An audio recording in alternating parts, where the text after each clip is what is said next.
to announce the launch of our new logo. We have evolved since our incorporation in 1997, and it is time to refresh our new look to reflect who we are today. Before I reveal our new look, however, walk with me while I take you through our journey of the last 25 years. Trust Bank was incorporated on July 3rd, 1997 and began operations on October 1st, 1997. Following the collapse of the parent company of its predecessor, Meridian, the CBG stepped in and recapitalized the bank and held the shares in trust, thus the name Trust Bank. In 1999, the first investors who responded to the IPO and paid $1.50 per share received their maiden dividend of 50 bututs per share. In 2000, the bank fully paid back its investment by declaring another dividend of $1.20 bututs per share, making it a cumulative dividend per share of $1.70, which was 20 bututs above the purchase price. Between 2002 to date, share capital has increased from $27 million to $200 million, indicating that the bank has grown organically by plowing back profits to increase capital while at the same time paying dividends to shareholders. The bank was listed on the Ghana Stock Exchange in November 2002, being the first ever cross-border listing in the sub-region. Now let's talk about awards. The bank was awarded the insignia of the National Order of the Republic of the Gambia, ORG, in the year 2010 by His Excellency the President of the Republic of the Gambia. During the past years, the bank has received so many national and international awards. Banker Magazine, 6 times. Global Finance, 6 times. Gambia Chamber of Commerce and Industry, 5 times. We began operations with 3 branches. Now, we have 18 branches and 20 ATMs and counting. On digital services, mobile app, check. Online banking, check. Transaction alerts, check. Watch this space. We've got more coming. Creating employment, yes, we've got that too. 400 and counting. And we take great care of our people too. Medical insurance, life insurance, private and state pensions, annual pilgrimages for both Muslims and Christians, training, yes, we do them all. One team, one family, one goal. That's the Trust Bank spirit. On corporate social responsibility, we have spent over $50 million in various causes. We care, and so we share. Over the years, we have paid over $1.6 billion to our shareholders, which translates to a whopping $20 per share and counting. Phenomenal returns for our shareholders who purchased at $1.50. Corporate taxes, over $1 billion is paid. Our journey started with a vision to create the kind of company that delivers quality services and innovative products with an inspired team dedicated to serving our customers, our environment, and our communities at large in the most caring manner. We remain fully committed to delivering excellent services to each of our stakeholders, customers, employees, shareholders, and partners. So, we remain true to who we have always been. As we look forward to greater achievements, we are rebranding to reflect who we are today and the future that we inspire. Our new logo has been designed to visually demonstrate our Gambian heritage and the sophisticated nature of the bank. We are moving away from the navy and gold-colored parallelogram-shaped logo to our baobab tree with a rising sun in the background. The striking outline of a baobab tree at sunrise is a familiar sight to anyone who has spent time in the Gambia. Our new logo and visual identity are inspired by our core values and spirit of being a pioneer in providing a unique banking experience. It is a completely new look that better matches the transformation we have made as a company. But we remain your Trust Bank.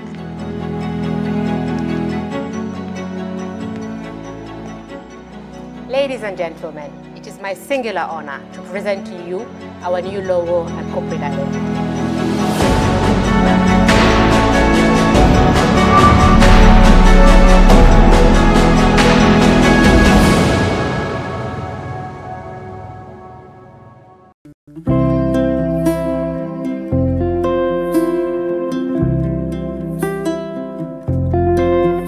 Residency Estate is a gated community located in Old Yundum, proudly developed by Swami India, perfect for all looking for a quiet life with luxury amenities within an enclosed setting.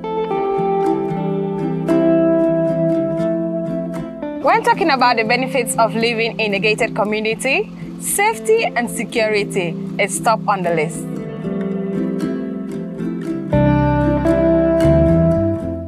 They allow extra privacy, take away the hustle of unwelcome solicitors, and create a safe haven for children to play in a trusted environment without traffic or speedy vehicles. A great sense of community develops through the meeting at a controlled communal leisure facilities, offering an integrated lifestyle.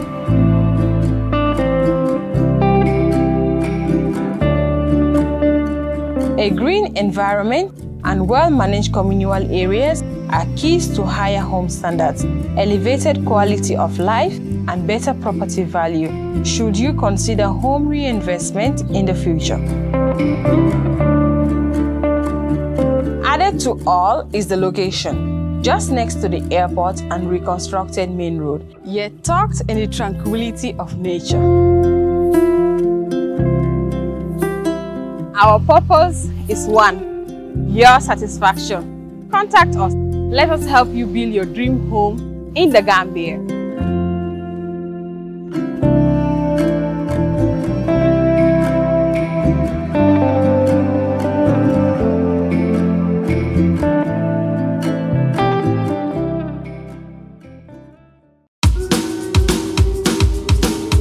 This season on Kerr Fatou. The reason I have always called for a national dialogue is because a government must be responsive to the needs of its people.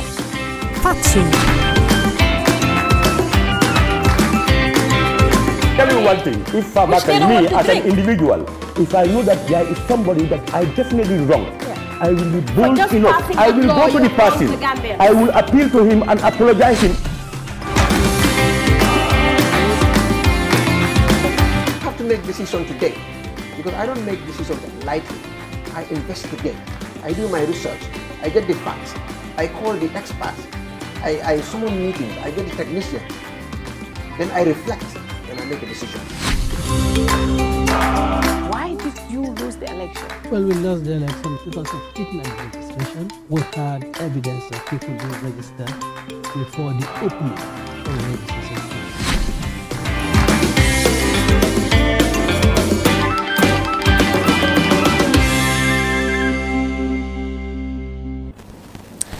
Hello and welcome to another edition of our show. Badingol ngalu bismillah program oton kaminati aramisa bi fanang murunta nan jankote ken kayo kenyamin drong kacha kola mimbe dendim bankola kola.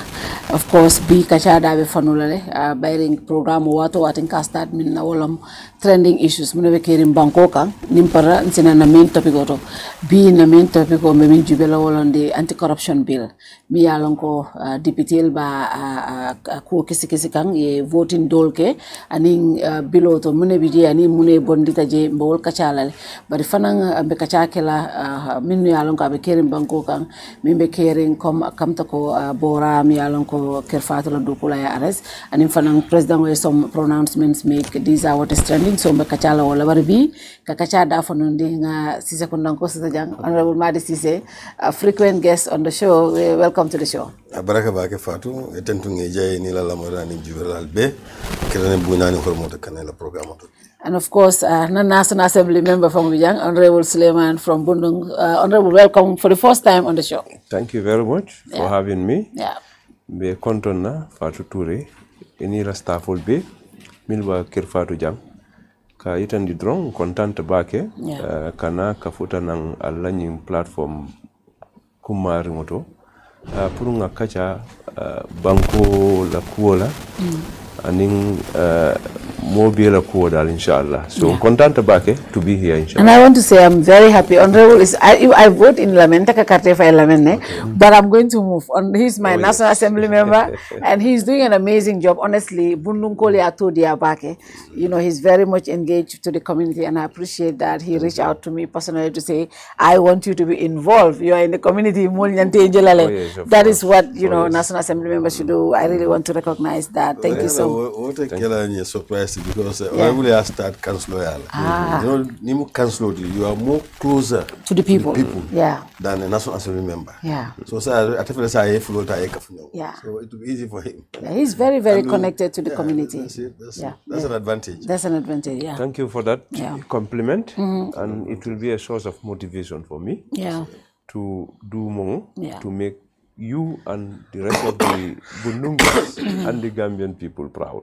I think that's the essence. Honestly, we are proud of you. Thank you so much for the work you do. And also, I must use the opportunity to thank my, to extend my greetings to my senior, Nam, and my nephew for that matter. But as far as the position is concerned, he is my senior. And definitely we are learning from them. And definitely, for me personally, I'm learning from him. And thank God, we do normally, in fact, we have a bill that we are working together. Sometimes, in fact, I'm his coach here sometimes, and sometimes he is. So we cross-check everything. So definitely, I must thank him for having him in the same platform. That's very good, because that is something me with National Assembly members, especially from across different party lines, collaborate. Is what emulate. First, left time follow what is trending. First thing is our colleague Alaji Bora. Mialonko is a host on this platform, the Badi Akacha. Ikaminke every Saturday. Some weeks around in August, he was arrested and, questioned and was detained for 72 hours. And then he might charge, but he was accorded bail, akata back and forth, taninala. So apparently, he was, yesterday, I was just having breakfast, I call, Natale police station, and when I got here, they are not extending my bail, they are revoking my bail, and I'm staying here.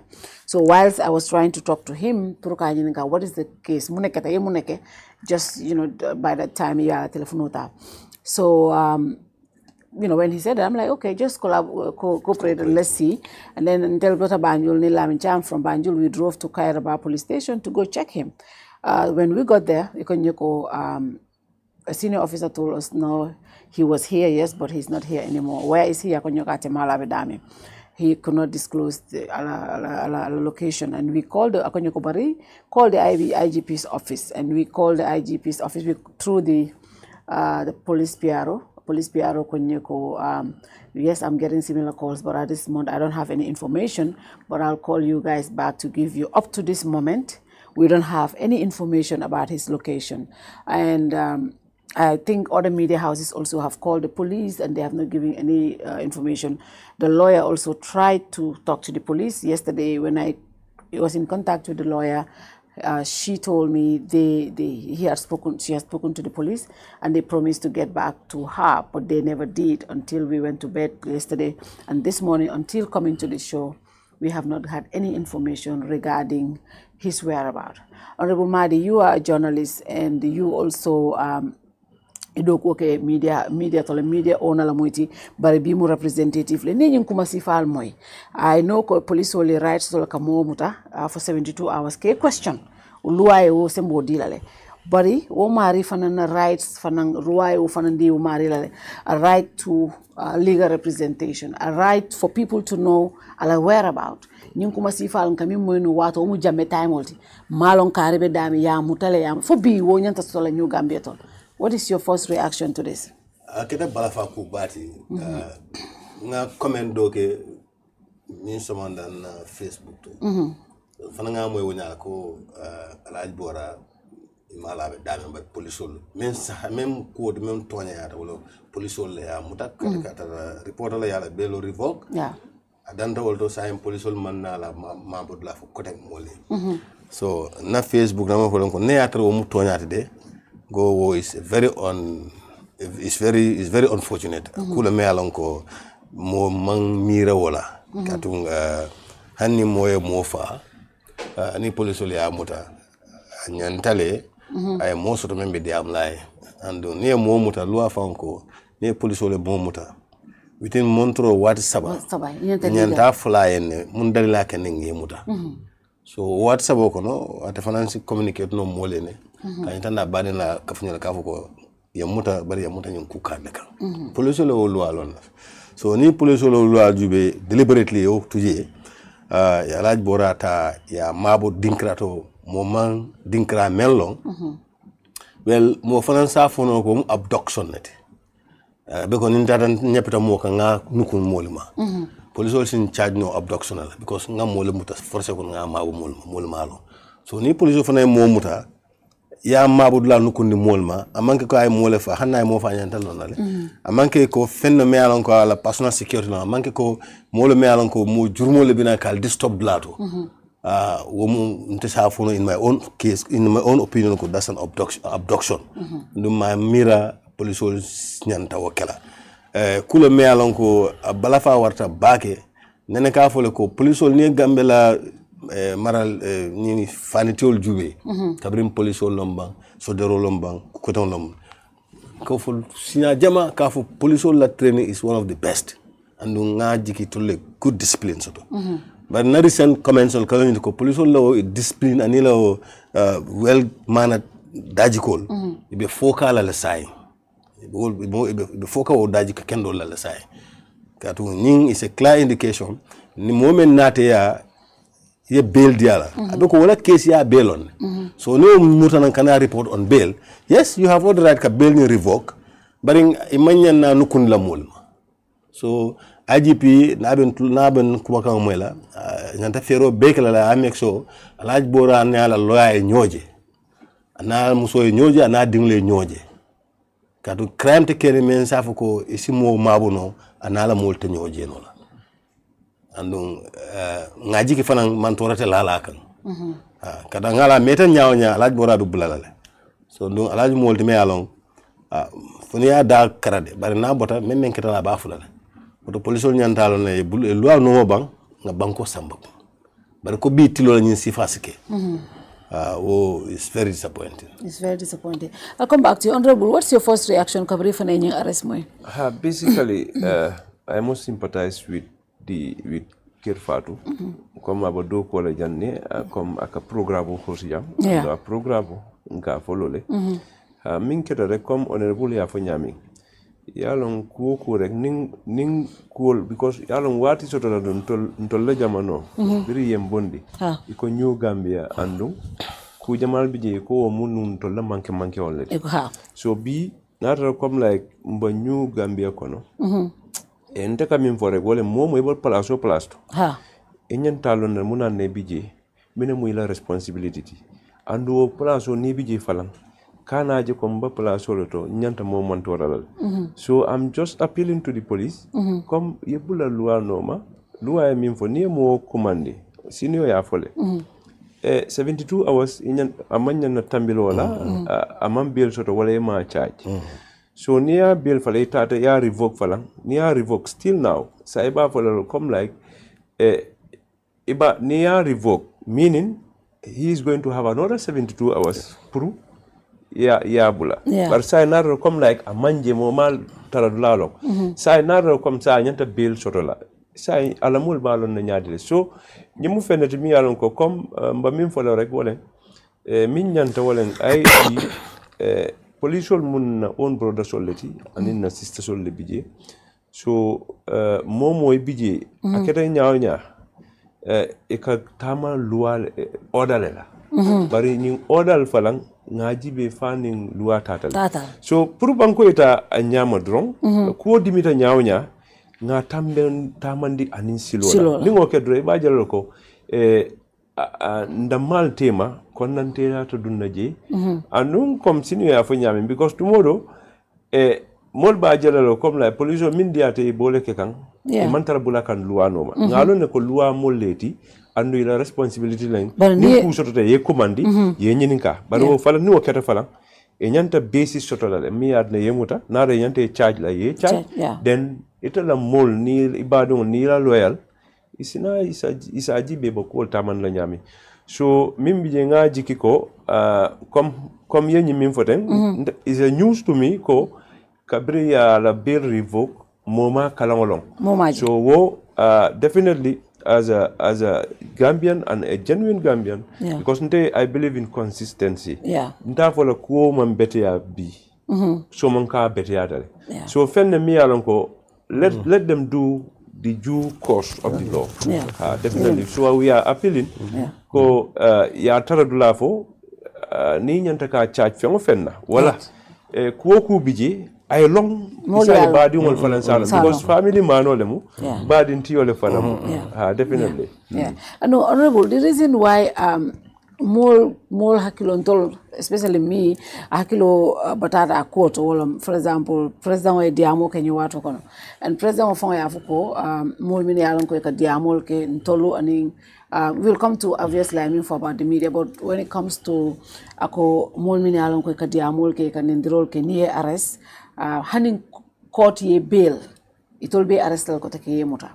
Now natre bora muta dro moma lawyer deny access to anybody, his lawyer and everything.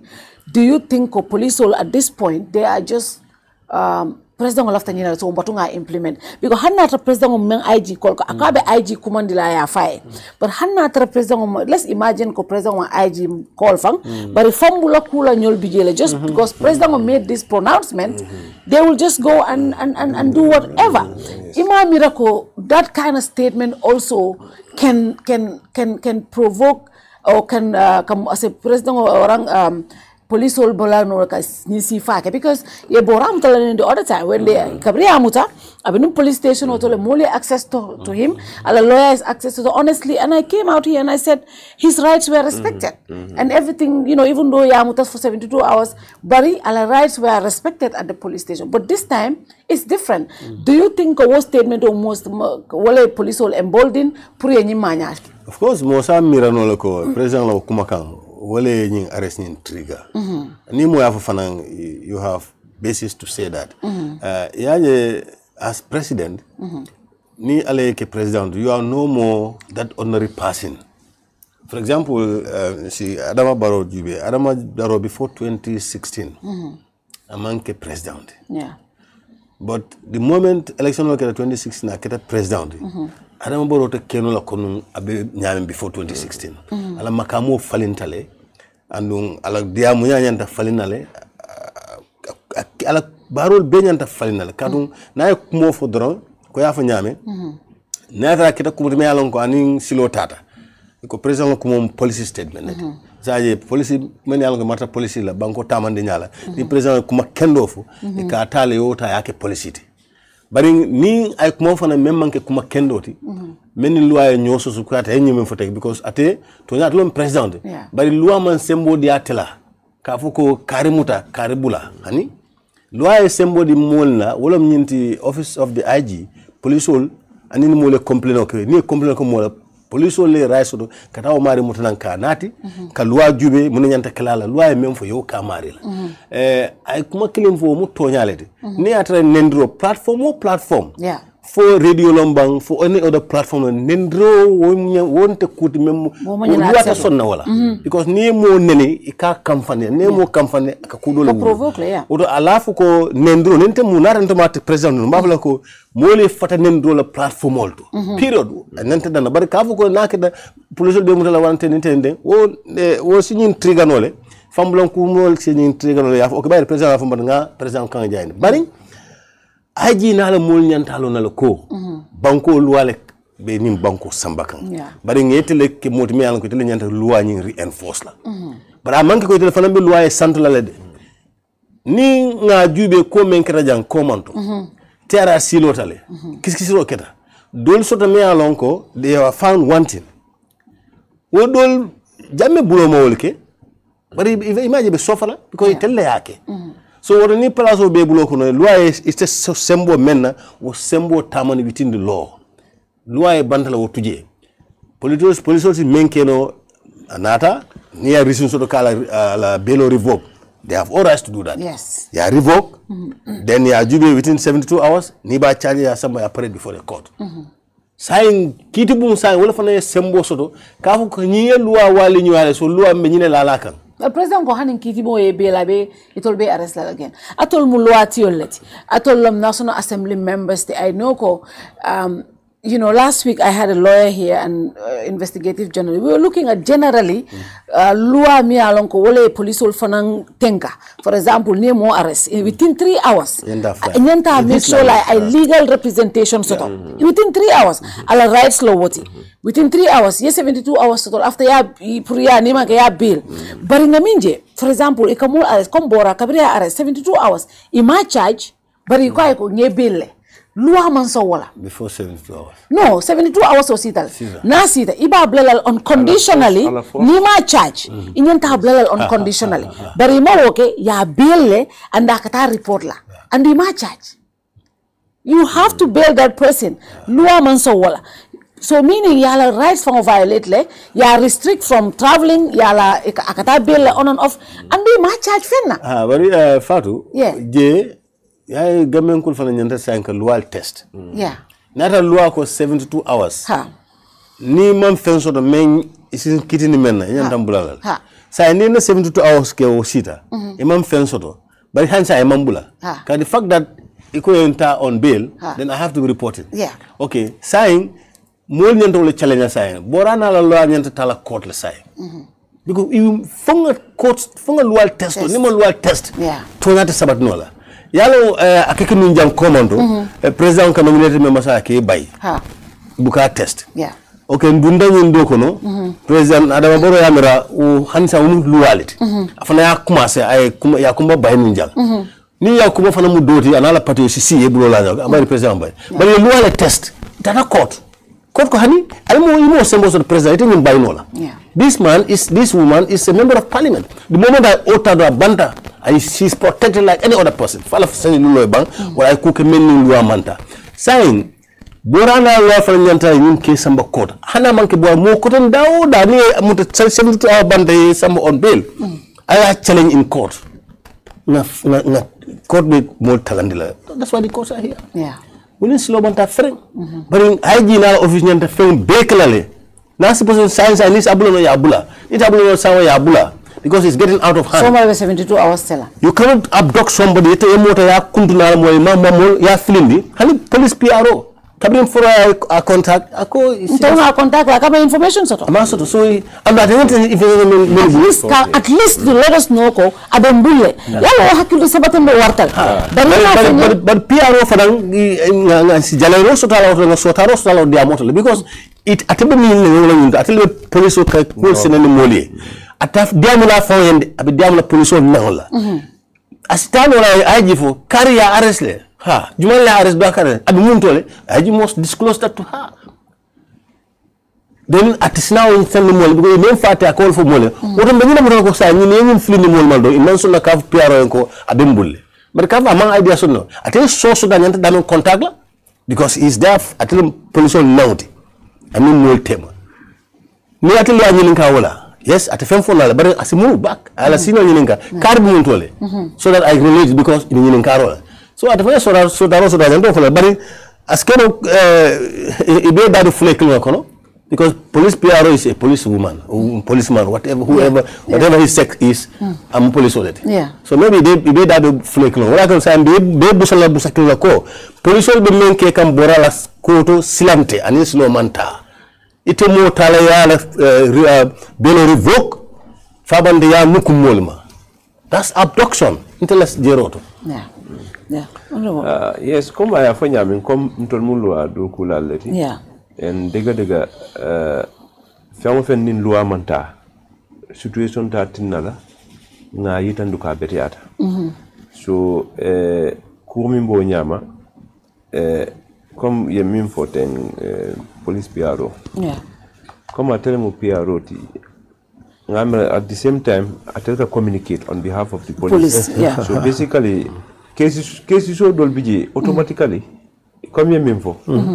Model renewal arrest as a PRO of the police, you should be prepared.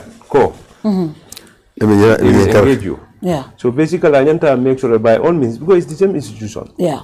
So to know about everything about Bora, so that Ning call Keta, so at least as a response no.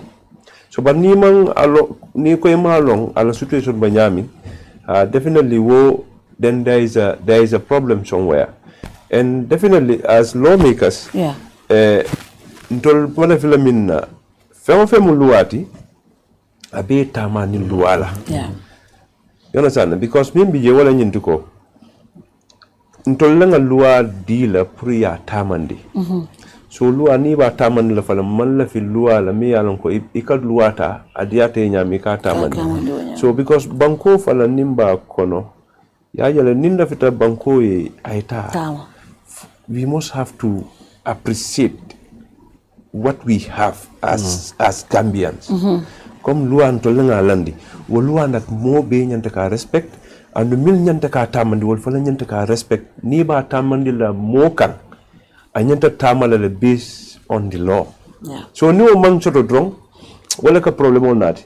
So iba jalo ko okay ni dolma ise samba court comme honorable ya fa nyaming. So bar janning wo be abinakala misunderstanding ti because at the end of the day come charges manke so aba call ya la fam purunga for munatin na ye bora muta because ima charge as we speak more so basically the best thing as a parliamentarian and as a Gambian I am appealing to the police. Let them should you try. appeal or should you demand? No, because they are. I mean, I don't think this is law. Should we appeal or should we demand for his conditional release? Because the thing is, you know, access. The thing is, demand and appeal is a little bit different. Okay. Demand, appeal. I am trying to be diplomatic. Okay. For them to understand, there is an MP sitting here appealing.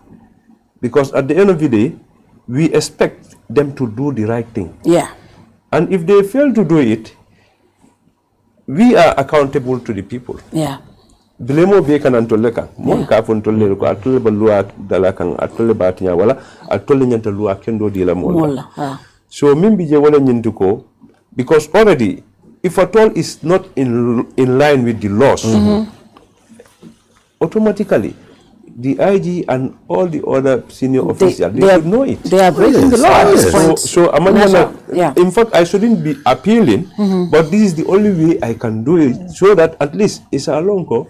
Okay, nyimi mutateteng, inyanta ku jibe la kuotole, wale mborati, ida ya charge ngalong ay minke, then after, atenyanta lodula minke la na la love one son na la family, then was okay. Isaje as atakela burden because at the end of the day ye momu to ma charge come ngamin for a come something we say we are in a new Gambia, so let's try and do the right thing. Kadu ke la kumoso symbol domandin is police ol tafon la molen o imam bora blalong wonte ken la tonyat because bora tata report police there because bill condition I have police a report.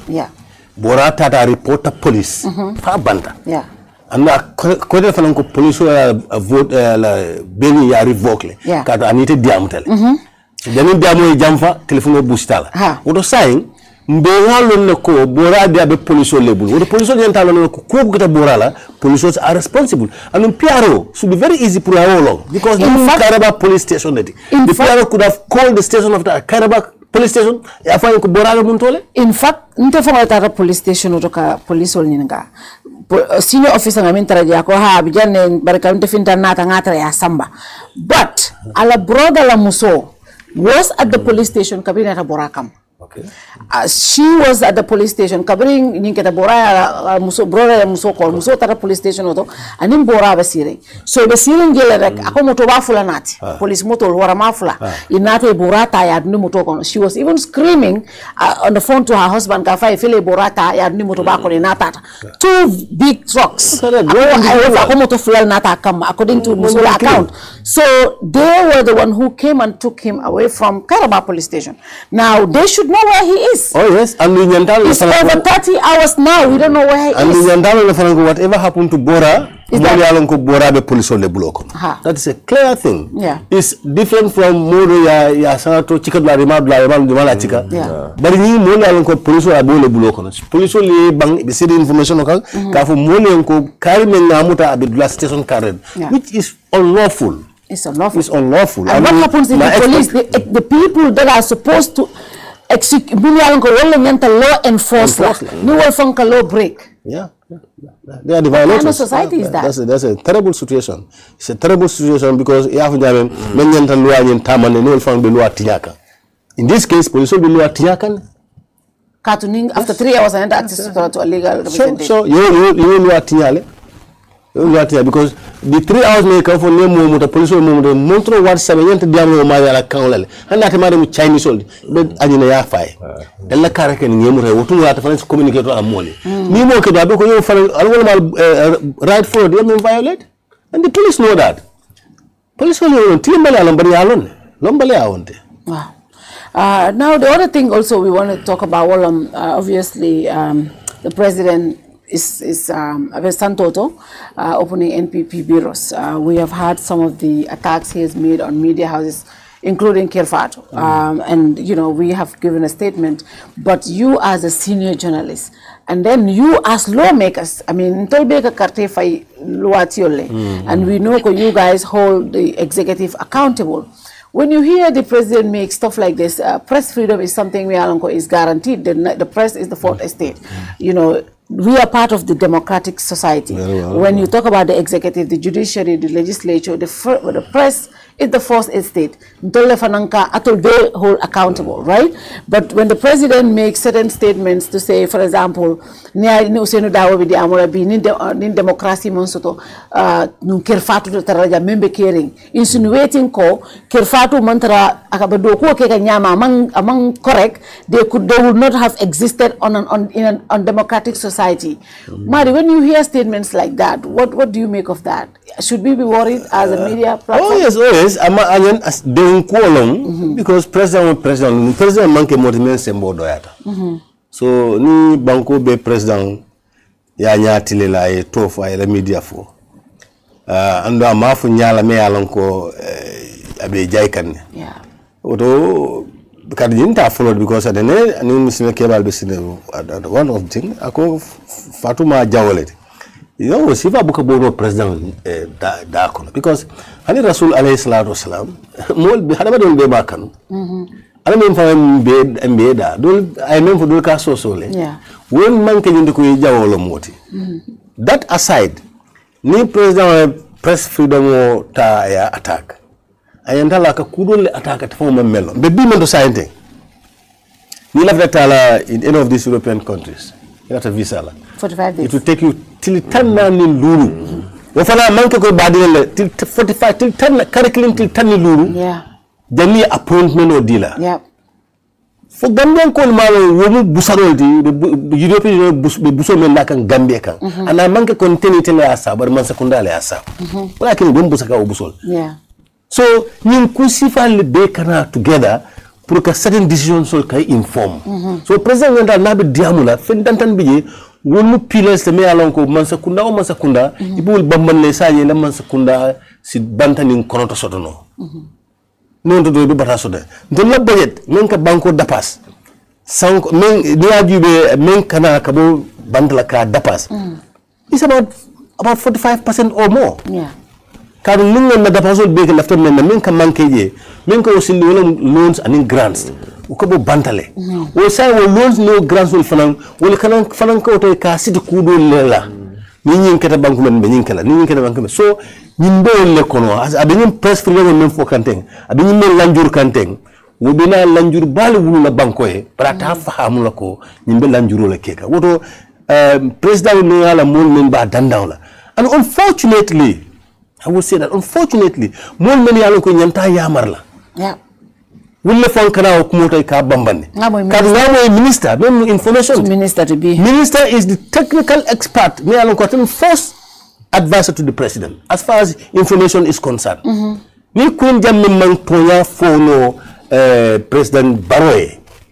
imo fulo because ni president bula yenta bula dilala ma fo lo kenebato yalla ko moto ya bekko but ni kuma sifa labo de president da kono ina si al mo fulo candid advice dia but it don't know ko ina ko moto ko bo support no keep that silence but no support kenebato fana hanni ya fa ina mo fulo teta la seriously so it's so unfortunate that a whole minister of information kafo kumol be fitting kumol leti bala fa wartale nyanda do ku jamal ka nyim banko kan men si nyim banko samba nyaato bari na kuma kan ni na maanya dol abem fon la ku jamal la because nyim police mo la ngambe di beka and abelam de because honorable colleague nyanta tan Germany atana for Dakar kay 45 days and emergency you can't no way the appointment will be 45 days time so ni mu lanjur balde membe mol kan nun si wolde dano men wala nga mekso democracy la tunkul be bambang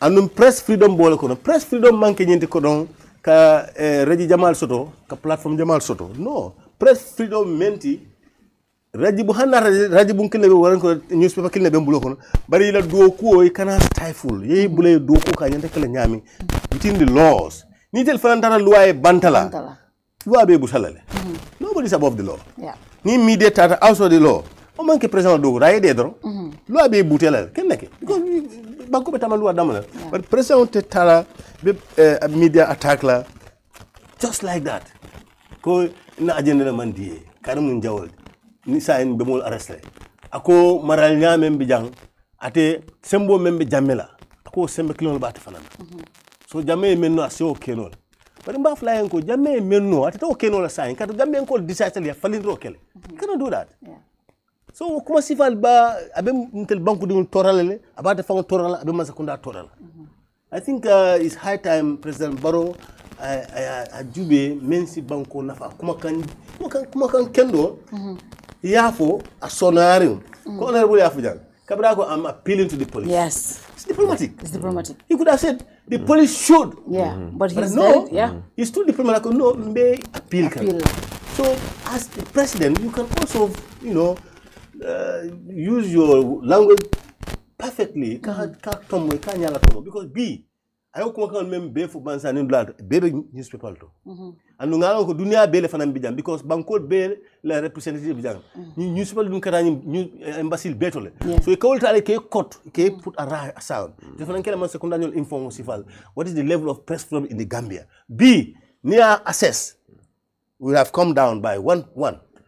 Alanyu Kumakana, when the press freedom Ajindil Duma in the records of the international community. And that's not good for us. That's not good for us.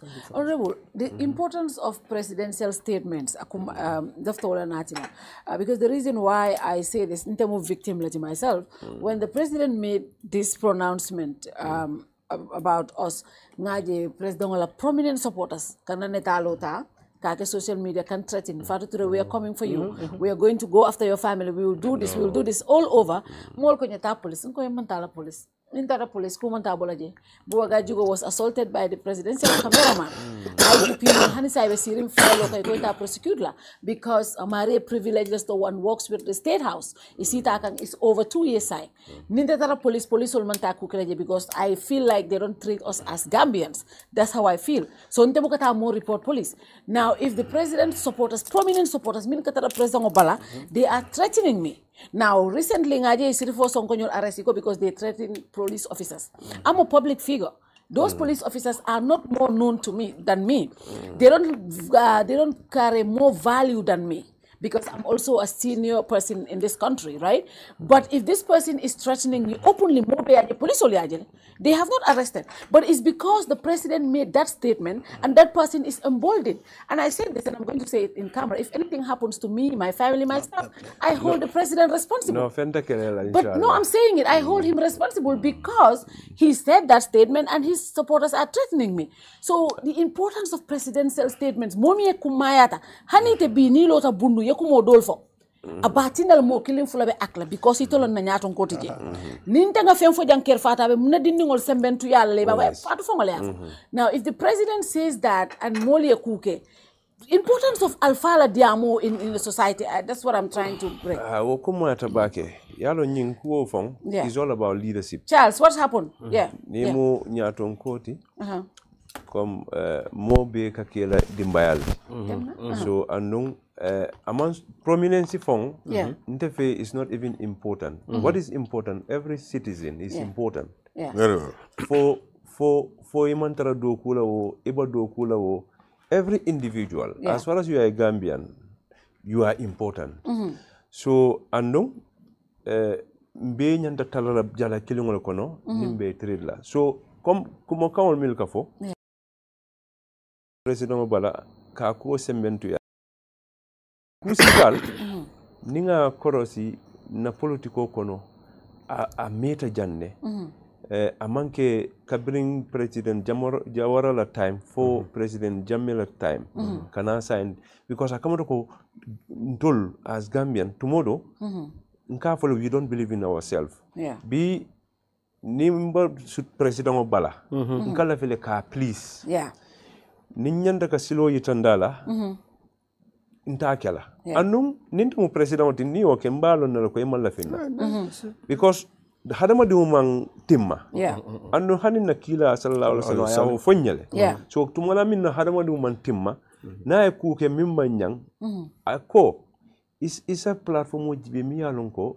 isa hakilimaya isa je kodol kana soto so bari comme ning president definitely nte blame lola because mimmo ning president yela platform mention ha fo kijo e fara so malong in what context aya fo le kan bari aketa nyaonya media house should be baby jang they should be treated equally and one thing about the media kumayata bakele banko kan niaji be nim football bakela stadium auto yalong over 20 let's say 25,000 people katale ka jibe atol ko to alka min sort of alla platform auto is more than that so walatinna al kumayata le akumayata le falam momo falam ba media falam kono you have to be responsible very well you understand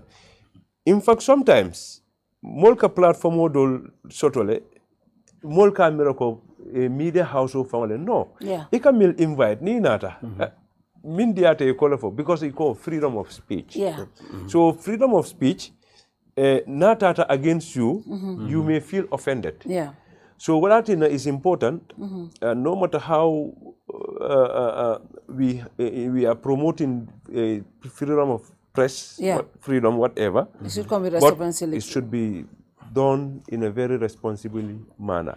So because wo falang counter jele, kaje ko come like wo form manke ka fo Kerr Fatou or whatever. It's high time. As far as the country is concerned, discipline is very important in the country. Discipline no mantara mol kono banko bakata no nyatu. So discipline kilunnak no soto da drong wala kati na mol ka bula duano ma ni ba mol nyato ni la ta mol ye bunya na last adjournment di be ngolo because I think now we need to start adopting some kind of Gambian characteristics wherein whatever we do is people centered and leaders should respect their subordinate and subordinate respect their leaders but leaders sit nyim falang comme honorable ya fanyami nin kuma kama photo drone akasembo soto bakele so wala tena all the time nin kuma kama ba fola rek anyanta beti yala le so modne hani mi yalon ka man la fi la fam truilo kuma kan kendo asatin no ay la fi la bar sa nin quota ta Kenya dollar example comme yemin for konna brother honorable minister Jammeh come I don't know for what reason but come tomorrow ngamira ko itol they should be advising the president because the president is our president all of us adiata nya ko yata nya so be ning fintiga mi ala ko amam betia especially to the media atamu minister being responsible to information la and whatever so anyanta atrala le ka kachandi yalon amanke ko ni momu ila nyaton koti ita to nyafu no lai wala ita edala kom ita yamar no la anu ni make, you feel your responsibility. Because the thing is, because ite be kungole jela, but along ko akamodole affect, anunayo affect, ite la responsibility ya feel because ite nyanta put la turole. So it's rather unfortunate, comme nga fo nyamin, comme the context nying, for context minna, bari foi comme kabiri ye Kerr Fatou mention rek foi kijo e fara, bari nga jigi ko abe ke kairoti. Because alfala mu banko dingol leti, banko dingol le bijay ba do ko wala andung ali role bala sotal ba min play kan. Because ko yitandi wala nyinti ko. There is no national event mi yalon ka ba kela man Kerr Fatou jeje. With other media houses. So meaning they are also complementing the effort of the government as far as national development is concerned. By informing ordinary Gambians, they are not within the area or whatever. I'm unfortunate. Right now, today, we are here sitting down talking. So a national issue. But there are people currently watching this program and they are not in the Gambia. But you are making life easy for them so that they can know what is really happening in their country.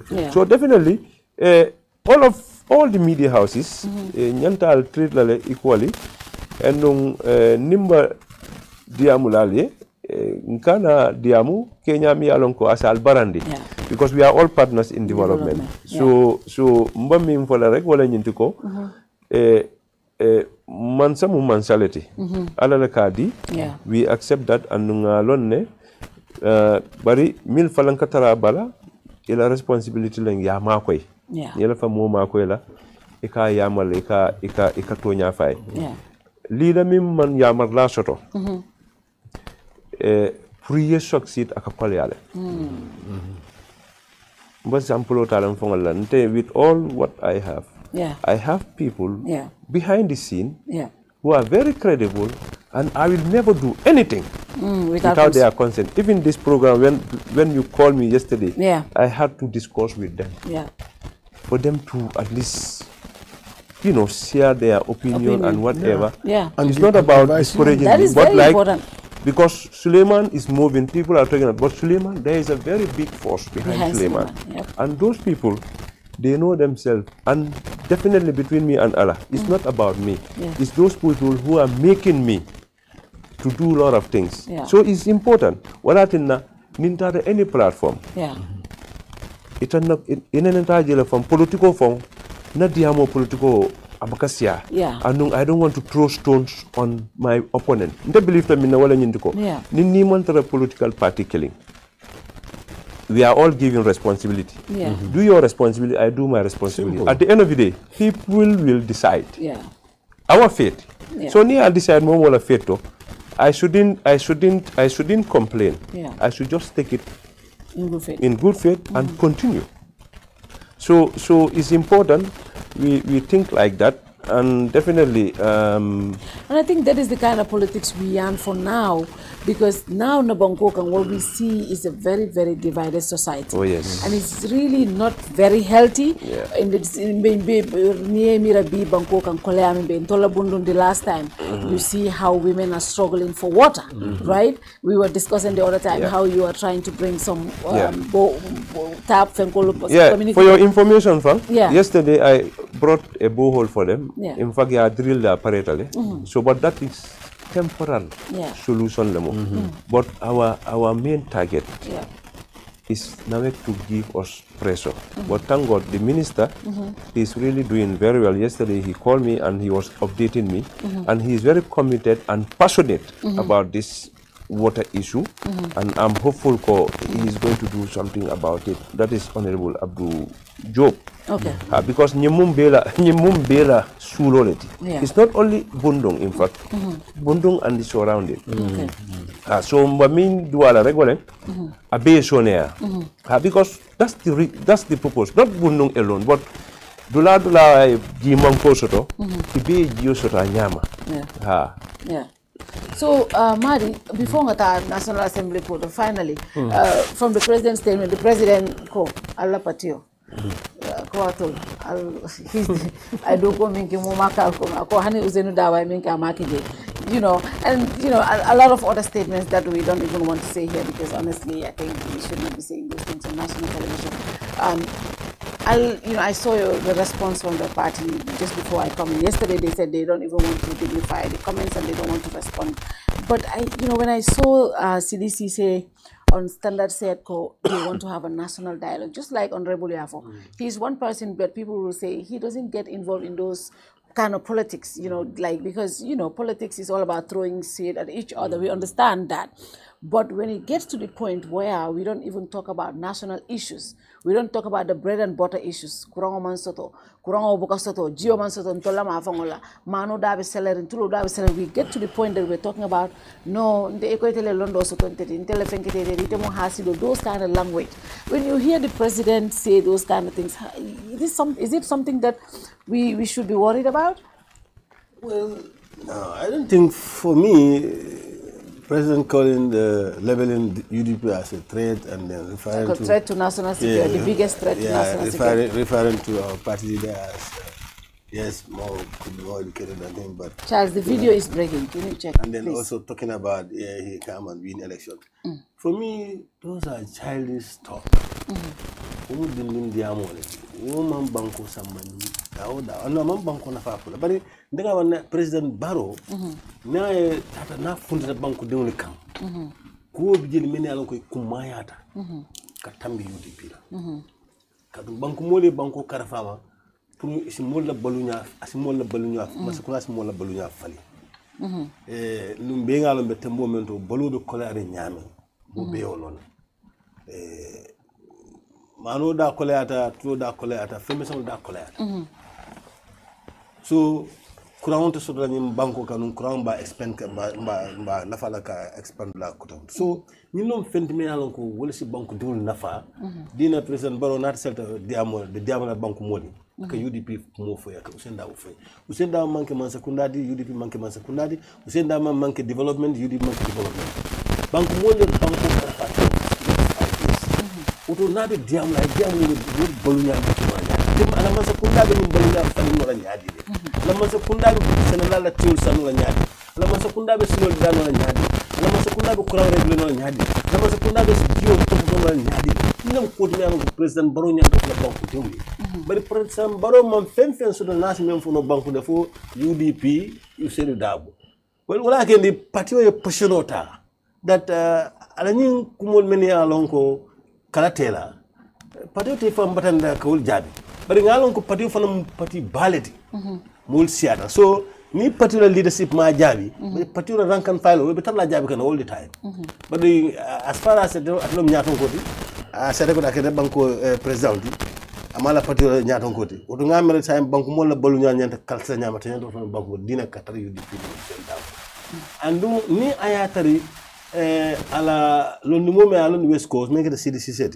and inside wala mala Charles check the audio is breaking please danga wara dem fele please yeah go ahead OCD lo fana mala I think one of his advisors either advisor or whatever CD ba CD is the administrative secretary yes. Of the party the party okay so saying woto niwo fundita ay ñi hakil ñi ma soto ko alaftale man sakunda ni optional siya kacha banko nyanta do ko nga deng nga do ko bar ni ate ni woyo fo bi sini ate sawn janabe mol fayka o mol ma ni men nyanta sila ka banko do ko odo ko la wo convergence wo ko la yeah because men nyanta kala fide be ko nyanta o fo as president yeah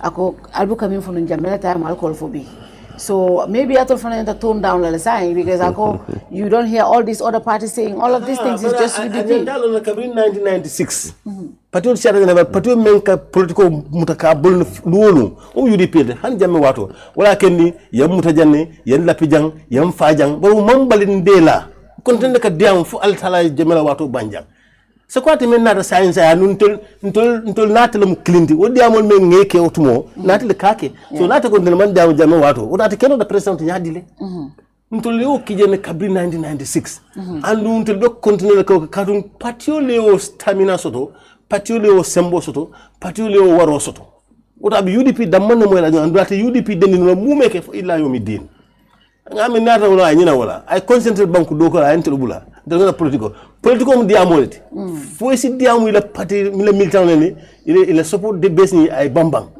to be continuer wala ate masa kunda men sa ale masa kunda karfetel même NPP ma nte sila ngambulo la ngi jube ni silo bulo dawda mbik mba fulena alla nyi man correct ali nyinki o dia ko ala iko suwal ka ko ni man mala fi wuloli wowo ikana mu de bampu fi kana be ala bampu waaw ko bu wor haj bowla ikana fen bampu mem subode so ni adama baro mala fi ntel nga diam ala ko ayji kado adama baro before 2026 ndol ko diam about sound bi bahut ñep no people are telling me especially Kiliam check it properly so bari bayra ba mo be la place de fo nga diamu dro just ka modo code like la men diba me fenke Ibrahim diba men fo do ay waju wara code ala man men ko frekla wato men jamme be kera ko jamme ka Ibrahim mul ka kan ko ay fatama ko ay ko bandita fatano le ma kadi tele e place men la ko place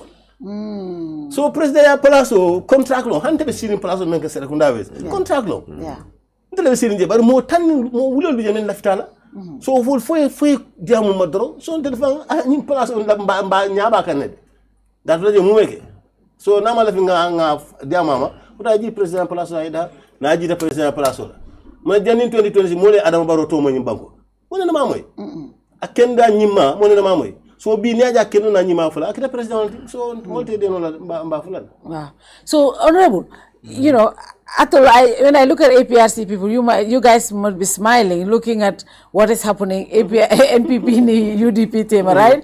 Kabratol benunja iko jammele ka akitele ka mol right so suppress, right? Aka oppositional batande. Bari B New Gambia nata the same thing mol bola fokang bimbe carry right now. Ni NPP ni UDP. Some people, other people will say it's like NPP ni UDP banko mankudo to potono na manke to lafengon. But ni president any opportunity so tabe diamula he throws shade to UDP and UDP fana ya jabe. Instead of talking about bread and butter issues, ntolmin mantara NPP ni UDP to we are drawn into this conversation. At this point, as a country, should we the direction or bang koleami be banko kan koleami be dunia be kono? What should be the agenda? Should it just continue to be president throwing shade at UDP and UDP responding? Should that be the agenda? Be banko kan nyamte moment. Basically, no agenda meaning we'll fail as a country, and no, we don't want to fail. Yeah. And being alone ko banko mbole kan because ninteka diam I try to be very straightforward. Yeah. Wala nyintiko nga banko le so mi alon ko political parties will be janne. So ntolla jamano as APRC UDP was the prominent opposition. Yeah. And ndega UDP ila opposition ya iko tamandele anu ndenga amere fa yati na refon donc jamal bije president former president Jammeh ayake because ika push nyami alors opposition ya mu minti ning opposition o sota abe push kan wala abe criticize kan ila ko la o nyande motivate la le pour isa ko ke man ngol ka fo mi ko pour isi sofa yono sa nyante motivate lale pour yaje ko ni ko teng ya try to fata but right now opposition o ite bondino la banko la kuo kono because luwale ya landi ko ba political party soto la andi ba kala opposition o leti nimman so man sa biji ikata ira president even national assembly comme ay min fo ntol be mbasiri na de bari biteng mo jamal wala firin na place wala dol bije ba katala le by all means e ba mim fo la pour ka mol convince bari min ko mate je wala nyindi ko tumala min na ala yetele sindi si rawo nyin kan e nyanta accept la ko dimbaya le be bulu anu dimbaya sifa dimbaya le be bulu dol bije ba bete yalla le dol bije ta bete yalla Bari akete nyawnya, you must have to accept all that. Bari mimu kuo beti wala nyinduko. Ite nyanta minkela. As far as komika nyininka as a country, fo nyanta tarala nyintole. Purunga develop wala nyinduko politiko ay watole soro na tambita. Atambitale. Let's concentrate and work together as a country to be able to develop. Because beating right now between me and Allah, seriously, come ya nyininka exceptional president ko UDP. But ya jamba sirin tenyami between me and Allah. I'm not seeing him as UDP or I am APRC. I'm seeing him as a colleague and as a National Assembly member who is there for us together to at least add value to the development of the people. Because at the Basirin Daminto and in the Basirin Daminto, it will be left the welfare of our people. Wait, Tama. So as a come political banyami gambe jang come na follow no. A koleata bakele anonymang ke munyalati. Aba koleale bulde because for mol se criticize mol se kumo dolfo bari falang mol falang nyanta min kala wala nyintu ko falang nimba fengo fenkela atamandi anin kulwola anin bunya because min bije wala nyintu ko bi ntolbe a responsibility le soto and our responsibility mol basirine they are expecting us wala tin ninka more advice as a politician if you take responsibility make your country proud. That is the country, the people. If you make your country proud, you should make your family proud. You should make your political party where you belong to proud. Because beating, whatever work Honorable Madi Ceesay is doing, at the end of the day, the party also has a role. Anung at the balance patio kango jangayandi because na ku kendo for ibafolo ko abota munde ibafolo abota UDP. So basically these are political parties are just institution or organization where we believe to be part of and we move together as a party kaje ko okay to left ala ten ñun don won la fala ten bar mo manya tinala nkamuta ko hani ye potential soto nte appreciate la.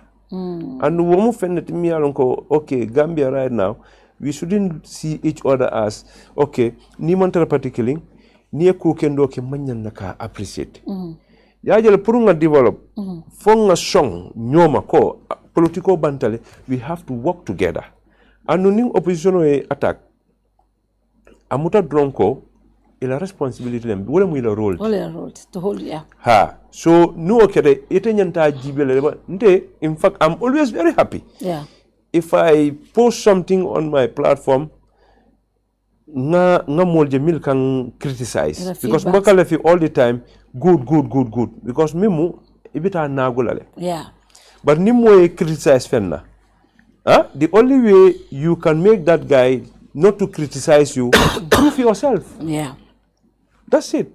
So BJ, so as a country ngamra ndia mu mesongol teng political thing because definitely bring amwe CD nyim proposal okay. I was very happy. I was very happy. Fonko ninyi mbakela de definitely I would love to be part of it. Because mimu dialogue kumatale. So dialogue ko nyinak abakela minti wala nyintu ko to dialogue from mutual understanding. But what at na opposition wala role fala ta play la. Left another role to the role of the opposition. Because the opposition was one party state, one party state and new waketa democracy must do bankot.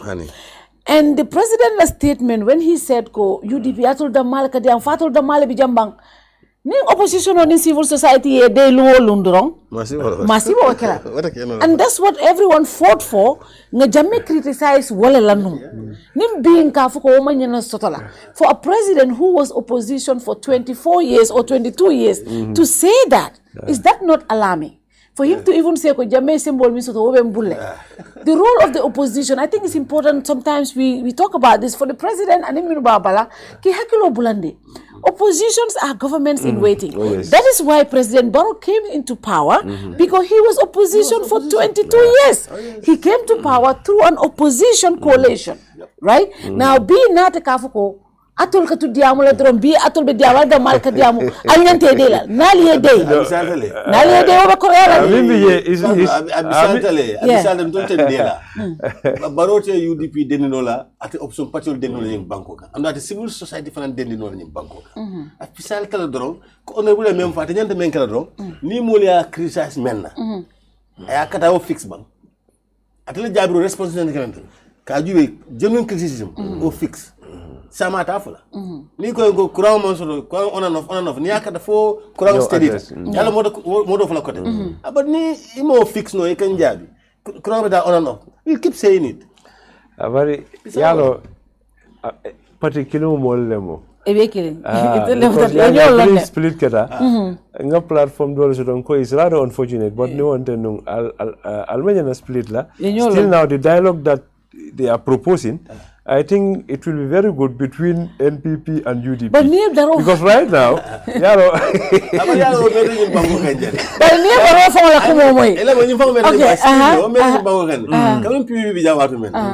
NCP split out of PPP. GPP split out of PPP. Sirif si la party of split, although very short. So it's like that. Patiol kabo patio balali. But in the President Borola Diamo Masa, I because I come in for a quite told Cabri UDP Manket and Nendrol TJ, Ntanganeka UDP, Bialka Fontolmanke UDP. It seems like President Borola left Ale Murunang together. I mean, in fact, it's a political tactic. Yeah, Abami use can, and definitely I'm politician or politician.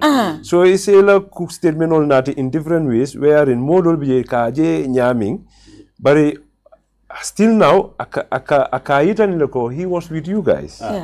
And no for the down direct. A model alamol kono. Yes, it's the same family.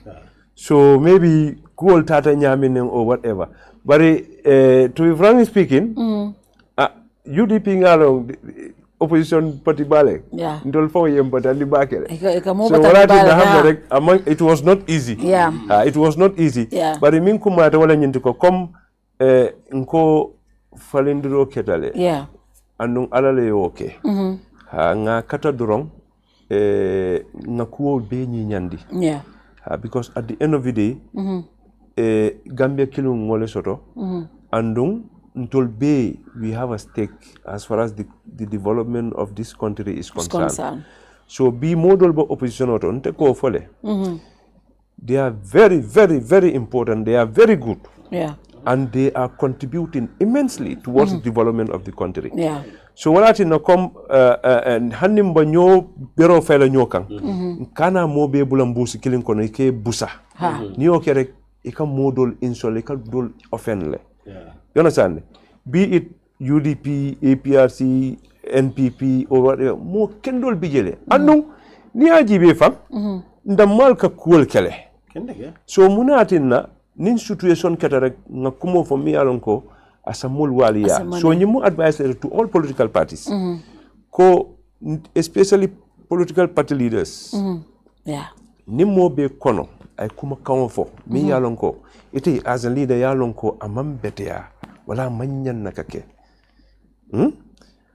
Ite as a leader because that's your responsibility. Because momo diamote ela newala rek akela party wala represent. So inyanta mari kuman lale ya yamar nka nyem fo tam because nte baka la fi nka kumo fo mamminke wala ma yamaroke nta mention bari nene nga mo nene keta motile akadiamu bake nga mo kuman mil mara ke bari nko eko ninyin ka diamu patio to yalla ala kumandal ya caution because ita talla diamula iba kumol fola min sa wali onati mol tema anu ite ko ika diamu patio ne wala it's not normal. So basically we all have to take our responsibility. Honorable, party leaders all font like how emboldened. Kunung baro lota meeting otola ko NPP mole alkana sila. Atole be nyim banko marakang alkana sila. Alkana mako mol mantara maralo ni yo foi kore.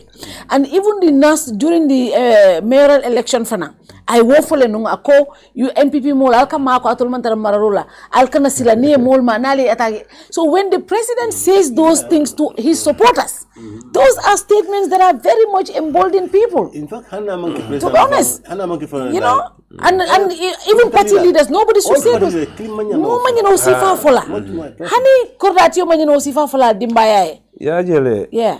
Ekanyim for them. Yeah. Well, I think that Nimol Babula ke norma as politician, if they misbehave, right away address it. Because Mimo, as a Kenya address, Amari at a dialary at that time. Yeah. But now see that from reflector about following because Mbasampulo Mindila is just a quick one. No nomination long. One of my close guy, he misbehaved to somebody, an officer, informally address immediately. Among just less than 2 weeks ago, na bo conversation okay kan. Akonyo ko ngalo nyinatal bari yang address nu nyin ko min na ten. Birin sita nata jelo ko manya na kake. Ngai ko because mimu ni misbehave to je. Nte nga min represent. Ibati nyala. Anu nte na tol be we represent one thing. Wala nyintu ko discipline and whatever minkela kuma kangalen wo fo nyalen wo na kata na ke kuloti and whatever. So this is the only way. Be it the National Assembly member, be it the president, be it the minister or what party leaders, we all have a responsibility. You understand? So komi mbonya wanak nta mo be control nola. But in example momo sutiatela. Abela kore okono. Niye access to no ala isa yamarno.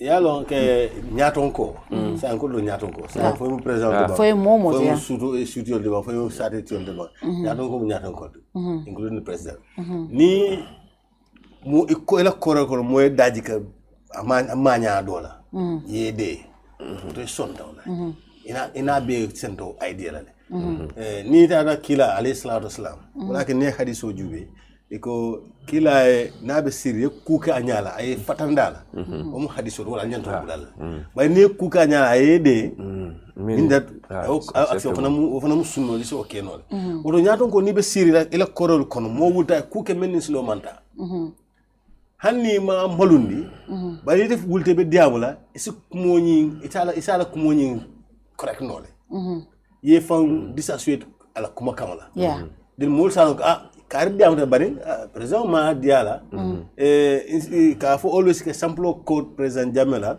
although ma kalamuta bari mol ko fo signa jama ko signa abitaka no meet the people talk do la cross bara Fatima Jahum na correct president ambassador in South Africa e kay kuma jaw fo Usenuma Makati lom I was there I was at that meeting president Barol president Jamela action ke wala reaction ke wala ñu ay mura ay boto ko yes I remember instruction ko let her go back. I remember that. I was so wo akam dok handing for president Jammeh mafoko kana Usenu neni but allo action wa ñu dan lako mo Usenu nen la anyala parce que ni president be sirendu mo ka wuli ke ñaton ko dol neni ila ko ko fa be sire al ka bloco so ñin du ñaton ko belet be advisement dila fo president lo mito fo studio lo mito fo alkalo lo mito fo almamo lo mito ñaton ko al nga kata nga ñaton ko ya fa ninna korole ku ke menni silo mata ne reprimand man ko ke reprimand fo ye malundi bare ak correct do sa sama kana ñoko wonya nañu banko sama biko to now pour que patul sen ni banko kana bare mbe denta fenkilin lo wallahi na jernyal le fata bari mbe denta ni gambe kilina hanna ko opposition tanni kono to bijak political party tanni kono to bijak bari mbe tol fatale bari mbe denta ni gambe andu baro mbe na president and then that's I think is important more wa ko alka baro ta fa ni ajen kata fo baro lon president and he should lead mbe ka blati la noma so na rate ko do ke nin dabo e kumo do fo waran halifa ya fo waran modo ya fo wola anateta atele tabe santo so wala tin all the time right people will take examples from him baro fam fam nyan to lo na sai ka nyaton ka ala ken molbe to fo ka 2015 mo wuketo long even to la party ko ne de mu deputy terrorist na party ko bar mo melong so sai nyaje molbe long because banko molbe tambinde Would for more sit over draw what? Niakanya Bafala, Nimakanya Bafala. Yeah. Okay, good. So now we go to the National Assembly. Let's look at the anti-corruption bill. Last time we spoke about the anti-corruption bill. Ikonye ko ejikita ko nyinang abetamilale. Bari yakuma kilimfonye. Ikonye ko abetamilale. Bari mbesilale ko is going to be what would you use exact words? Say what dole fonye de. Ko isila teleko diluted. Watered down or diluted, something like that. Is that the situation right now? What is the state of the anti-corruption bill? What are we caring? Last what are already anti-corruption first reading like etano. Anti-corruption bill found. Ndene na man luaje kam ngani sanyi woro menke dipite yalla. Nene man bilo je meta in the process. Comme ni ko anti-corruption because anti-corruption kana at the committee of whole house. First time, I'll conclude no. Now push another 3 months later, mitakoting. Another continuation a mambang. Another 3 months and I consider cutting. Political will be jail. Mansakunda ya nati because niman political will so natila. For anatale. Meaning ko mansakunda political will so ya natile. A battle National Assembly member level. Oto sa me blame deal atole. Muna atina a make a thing. Is it ko? Alpha number will so to ka pass. Muna atina below meter thing. Follow jani bidantol will to. Yes, iko mansakunda ya natle political will be jail. Ha. But the political will desatale. Muna na desatale. Kato mansakunda bilo. Mansakunda minister le kanati. Anu nyim justice minister le abola koto. Oto niele bilo nadi kabi janite bo wulana bina parliament. Ite alon ko me bilo sambaka. Andu ila objectif nyande kalamante bilo nye tambi. Oto bilo lo close bije. Ite nyonto lonal to a fingertip. So that need to doubt clear doubt or is where senior. Wala ko ni political bill will bije baring a dasal katung minister may nyin nati before us. Ama defend anyanta defend la nyame. Yes, because this is your bill. You must sakunda bill already. And it atil man sakunda fana atil la mo siata parliament katami mo kotol. Siran tanin say balbul. Allah national bije. Tombo dibite lulu balbul ye. How come water pass la? Now that the political will come for bije. You must be prepared for it. Now don't this was a members private members bill. It's issues for no day. Yo, kana members la Carola. Nim bilo kono closest dol biye we are contentious. Wolom fenno mene alon ko kumaya baketale kataraje. And a bol kono wolom close 37. 37 is illicit enrichment. Illicit enrichment, yes. Ning illicit enrichment woka mem wolom nyinti ko. Ite na full me alon ko ita explain no ya soto nyaadile. Ni tom public sabandet. Ise ko ila balunya ka tambi ila sotola. Lo fento, domo fento, borindi fento. Yeah. Ite la soto fenol wol ka tambi te la sotola. Misal to kete jo dalsi wuli kemele la karo kono. Yeah. Sa bari yaje ite lo fenol men lo ndare borindi fenol men soto. Wol siata woti. Ni illicit enrichment wala fa ko ni o ke to moment wrong. Ite mari offense la commit. Oto nyim bilo tata nata me bilo call sign the comma wala ñu section. So in section no alia vote le. Did you guys vote for it? Yes, kan ni ñoo sabaka ñoo sabo keta jeda ni ñoo sabo keta fengol alka voting kele and voting keta right now a botale fang famantara bamambo a botale ale ñi ngondi jel men ko ay bujé wala siata men ko ay tujé. Okay. Saya a botale for third reading sita sign because na whole house fenko bande sign third reading da man traje dron bilo ñin ske luwati kad ni nga third reading ka banta ministre ba bilo sambalale ay ngamen be dilige nge ajawul be ki ay clean bilo nat no I clean bilo fana ngamen ni third reading ka don sa te bita sa men ka don process me won ka sama president alum ka sign oto munam bilo ñina na fati natra electric enrichment botaje because woka minke wala ni moye fengo soto mi alon ko anila ila joni la soto bunda mang fenge for you to explain that, right? Corruption man tambi wala muna nali o bondije o jawo kala lambul karante dem ma bondije Okay. Ndenga support le. Pro ay tuje. In fact, wala akendi fang bilo man na tardi din keno. Okay. Because kabafta tardi din to nga sembo soto. Because standing order sembo de ni bilo ta fafta tardi din to. Fendi je fo ministre wulda ya rido ay ke luwati. Ni te fendi de mel ko ya object. Ha. Isi will no on the 51k. Most on ka have speaker nga most on the 51k. Wala ñu ko lafta le close card lafta nga reconsider. Oh. So kabun fu tardi din to ay ke luwati ata ni 37 tije. UDP la minority leader Alaji S Dabo. Ada wulto with that motion. Okay. Ka fu ko pronouncer a reconsider. Pour ka consider pour ka nyimurun. Ni reconsider ha. Saying wokono kuma jamanata ku jamanata kunje bari ala motion ni was carried. Okay. Saying wala ni to akina manke no loi so amurta back ibadila ABC Assembly Committee na 5 kan consider kote. So mbe tembo momentum ma anti corruption bill so to follow. Must to follow. So but still abita consideration say amurta back to ABC. Bari ni close. Ha. Nte sikko so to ko hanni amurta nan kote. Ha. Nte mamara lo labe fal nanyen to de. Imamira lo labe. Meni man lafi ay kije. Ha. Do ku bad fur ni sondino ko ay sonka ay. Ni wol balanda. Meni balanda ni band han say. Otata keno la. Otata keno. Kado loi be mu parlement mu fenkod. Nombal ni ya carte fayolo. Il lafta ni na nyaaw nya ni ngol le shated. Ye même fo le wol. Honorable. Itela muna itela position oti to 37. 37 definitely. Ntaba molde kono million ko I against it. You against it? And I vote against it. To take it out. Why? Based on the justification that I want to put across. Okay. Wala nyindiko B mba place otole. Mba do wala. But if I'm as an individual, I have my other connections and other businesses. Example, I may have that. Me alonko behind the scene, waka na follow dinner. Yeah. So nimbota palasoto yajimbo kubal kekan. I atre tol mo long. As a keno lueta lankang ay kulanka mimma nyanakal. Wala naman kinta fangoti. Insa dingo soto no ale aso harjela. Yeah. Obesa keno. Yeah. I kubal kenye. I can have a friend aba kubal be kelenye. Bari na jo. Jo min ka soto. Nko kuol milke asakio na mamfuta je. Because me mo falan luale mo nyinti anu nimba kala fonga jibe ngang hakilol fay bake. Because bi den bi mo ka sile bi yake fuare wati soma.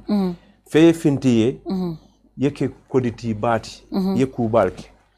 But in the anti-corruption below. But I want to come in here. Illicit enrichment, I mean for like a person who is being or having a public officer is in possession of unexplained wealth. Unexplained. Now, if you have other businesses and other connections, these are wealth that you can explain.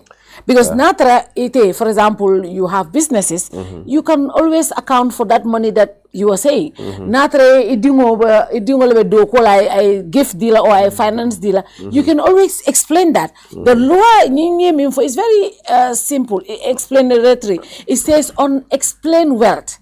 Unexplained wealth, well, on me alonko, ita explain nola, imang trace to toala, because new business, there are traces to that. If somebody gives you a gift, there will be traces to that. If you're doing other consultancies and others, there will be traces to that. But wealth me alonko, a million soto, and then you cannot account for that. That's what this bill is addressing. And I think it's important that we look at that because in general, for example, not just even you National Assembly, but for example, we know how procurement systems go in this country. You know how people will get money, you cannot even trace them through their bank accounts. And and these are ways how public officials make money. So some of these laws are there to strengthen that. But because it can explain tech. We can trace that. For example, you have a business, you have an NGO, you have family that give you gift or money, you can trace that. But nim mi along ko mim unexplained. So if that is the reason, I don't see that very substantiatively. The thing is, yalo ninko business fund that you can explain because you may have the business registration and whatever. Yeah. But isa harje soro no bulo do la mi along ko. It can be a loved one or a friend, mi along ko or a family, mi along ko ake mako mbing alon ko jang. Yeah. Ndingol kata tubabu dule ika kodol soto je ika kodo kinena ka dinna so kodo isa tano ya dokundi ay femba wuliye you understand so wo kake minti wal kake personal contact let mi yalon ka manke business because business ninko business it could be normal formal business or organizations that you have through business partner or and donor partners. Yeah. But this one, because are flexible. But at the end of the day, the anti-corruption bill, I could jamal leketa mi alonko. It has about more control because min kumata nyunkuo kono wala nyinduko. Whether the anti-corruption bill is in place or not, people need to know they should not promote corruption. But in any way. But let me come here. That is why we have the anti-corruption bill. People know the law in this country is if you steal, you should go to jail. Yes. In this country, it's established near Kodol Kenyan Talan. But obviously, the phone atolefang atolka audit report so jelemin kakeje.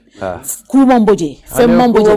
Kumamboje for science and Kumantarabokanj, right? No, and the reason that's why everybody is rooting for this anti-corruption. But Ning anti-corruption bill now passed at na fatal. You know why I say that? The anti-corruption bill, the commission members, even the establishment, how they are selected, who they report to. Can we look at that first? The selection of the members and commissioners and the operational FEMCOR. Yes. So, I come in for them. Acha, go ahead. Yes, what I want to say, commissions and commissioners is going to be independent, just like a National Human Rights Commission. Okay. And they will have powers to investigate, powers to prosecute, and they will have powers to entertain whistleblowers. So that one is independent. Okay. That one will be independent, just like structure in National Human Rights Commission the Anti-Corruption Commission for Kalawanya. Who do they report to? What is their link to the Justice Minister? They will not report, like for example, National Human Rights Commission. They report to the Parliament. Okay. National Human Rights Commission. They report to the Parliament and they report to my committee through me to the General Assembly. Okay. So the same way, this anti-corruption bill will report to the Parliament through a standing committee who is relevant to it. Okay. It's not going to be subject to going to the president. Okay. No, they will never report to any president. They are going to be independent. Okay. Independent. Okay. Nobody will have any control over them. Okay. Because Mote by no just can need their by yeah. That is there. If they this particular clause is important. It is. I think government commitment demanding. But the minister should be able to explain because honorable did not understand it. Yeah. Explanation meant that means that did not convince me. Yeah. Meaning but in coming for but minister ntetel so na wala hanisai ka to minister le nyin bilonat kabri kanati nyin kejele ni fengo ke fento o te lafta la pass ni government malafi mi ke fengo te ta dundi la je that clause 37 in fact min fonga yati no wolunga man pass it was not that 37 it was a clause ngamna ni manyina 67 so I'm part of the FPA committee 67 or 75 either of that where it says the commissioners the commission if they want to prosecute anybody they have to seek the consent of the Attorney General. That's so now our chairman Honorable Alaji S. Dabo said we should maintain the position of the committee, that is in consultation with the Attorney General. Yes, yes. So bring ayo motion nati. So other issues nati. Wala fangana yatina, but because ni want to know. During the consideration fenko could be tamatala and pass la no wolung. But so other issues will not emerge. So now we have to shift it to next session. Honorable, just to remind you, this 37 was more contentious. Yes. 37 was deleted completely. Yes. So meaning that if it was passed on that day, 37 would not have been there. And 37 is very important. 37 if 37 is not in this bill, we might as well throw it out. Because it's like B, for example, Moike minister. And that is really serious. Yeah, I think we would go further because it's going to come back. I think we need to do research. Yeah. Other anti-corruption bills across the world. Yeah. They have this similar clause 37. Yeah. It's there. It cannot go without this. And members also must be informed. Political bill, government bill. Did you feel like it was properly explained to you? No, the thing is, the day they had the training, that day, travel to China. I understand members were exposed to this because, there were so many controversy on certain clauses.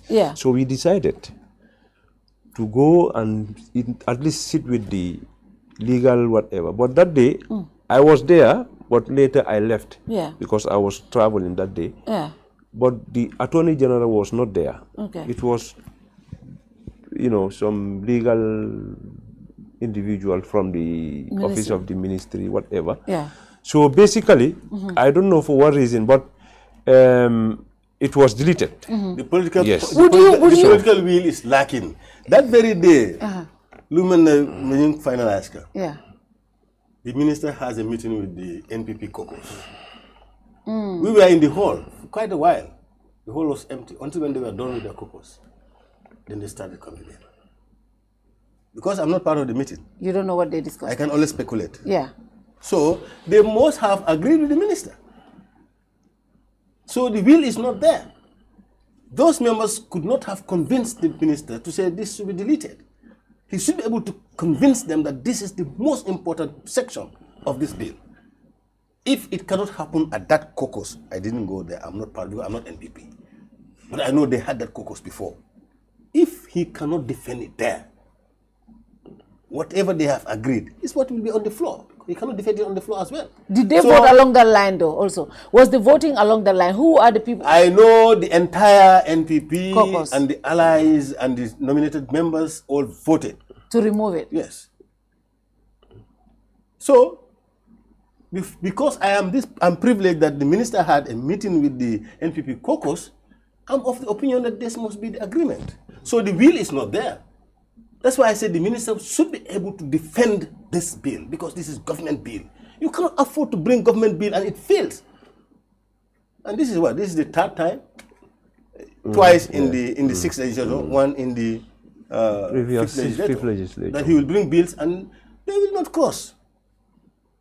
And most time the members will say, I'm not proper. The minister did not really properly explain this. That is one of the area, because in as much as we are lawmakers, let's say National Assembly members, but the technical know-how of the clauses and whatever need to be well explained. Because the law, you cannot just make a law and at the end of the day, you just pass it and you don't even understand. So it's always very important. In fact, not only to us, even to these citizens, they need to understand. So, but basically, I'm part of the FPAC. Now you are part of FPAC, and this honorable, you are part of FPAC, and this is going back to you guys again. Would you consider looking at this particular? Because I can tell you, a lot of the people, I'm looking at the comments right now, everybody's saying without 37 is, and that's what a lot of us believe. Would, as a member of FPAC, would you reconsider looking at this clause again and maybe just seek more clarity on it and be able to say, you know, maybe, just maybe, to add your voice to the people who say this clause should be really there? Because, you know, that's something that, you know, would you be able to do that? Basically, we've started our committee sessions today. Most of our members travel. But I think as a FPAC, as far as the committee is concerned, we are going to discuss among ourselves as a committee, because the thing is, the decision of the committee has to be very clear. Yeah. And whatever decision they make, I have to see myself part of it. Part of that. You understand what I mean? Even though you don't agree, even that's the position. you understand what I mean? It's futile. So, but it's good that it is moved for reconsideration. Maybe who are the members of the FPAC? Huh? So I can tell their their constituents to talk to them. They can engage them. This is what we do in developing countries, right? Engage your National Assembly members. One thing I can tell you, assure you. Yeah. The current FPAC committee members, I trust them. Yeah. And I think I can assure you, we are going to make a difference. We want to call them. Who are they? Because we want to engage them. For example, me, if my National Assembly member is part of it, I know one is part of it, I'll engage him and I'll push. If anybody else knows that, I have to. I have to. I vote in Busumbala, but I'm resident in Bundung. So this one is the one. Your MP is in. But this one is the one who makes development in where I live. So I have gratis. I have two National Assembly members. So that's why I have privilege. Next election na Bundung. But na sukono. Akela jele. Anduna suko Bundung. No, but na sukono mo be ka Bundung. Everybody, my grandmother. Everybody votes in Bundung. Everybody votes. I'm the only one who votes in Lamel. Just in case I decide to run for public office anytime, I can go back to my people. No problem. Maybe shift your vote to Serekunda. No. But basically, the anti-corruption bill, we are about passed, inshallah. But with 37. About passed, with 37. Mimbi wala nyintuko. Woku nana ta drong akumaya ta pru ndamal nganyo engage bake yajele the idea of if fact kokosis ngalo is a culture ntol ngal tol tarajele you understand nte I don't believe in it nena nga mention le fam ko I don't believe in kokos I believe in all party kokos ko nata being a singer ke miracle and agree on it national interest ning kunata ite fongaye yembula je problem wala mbaje lo ko jurida na hanning akoni betade wala fenje isaji asa kodol nati so to be frankly speaking in fact malom miniat is a culture in parliament but in tenga miracle it's not a good culture. It's not because ninko parliamentarians they should be one and it be one common goal sort of even though we belong to different political parties, but be parliamentarian jumal malafinya totally la constituency and ila banku dingoli. So nga beke miran killing. Even though nga minority and majority leaders all the time like being can you engage. Yaje nungo keta. In fact, banku dingol ban respect la de. But in nim ko na nim political dunta jere aka kol manendil. Aka manendil. Anum politician on being alone, momo ila interest ka you understand? Because dol ba follow ko nyanta ka delete. Mil ba follow nga delete it will interest yoleje. Mil falan ko ay tuje asakeno wol falan na interest yoleje. So ikaje ko politico kana dune bar nyimu fener mi yalan ko comme reconsideration of bakela still now we will try by all means. As far as the FPAC is concerned, mbasila nga jibe, but FPAC right now is overwhelmed with a lot of things, especially this resolution. People have started even calling to even make for the resolutions that we pass. Yalong nga number of days some of the days are expired.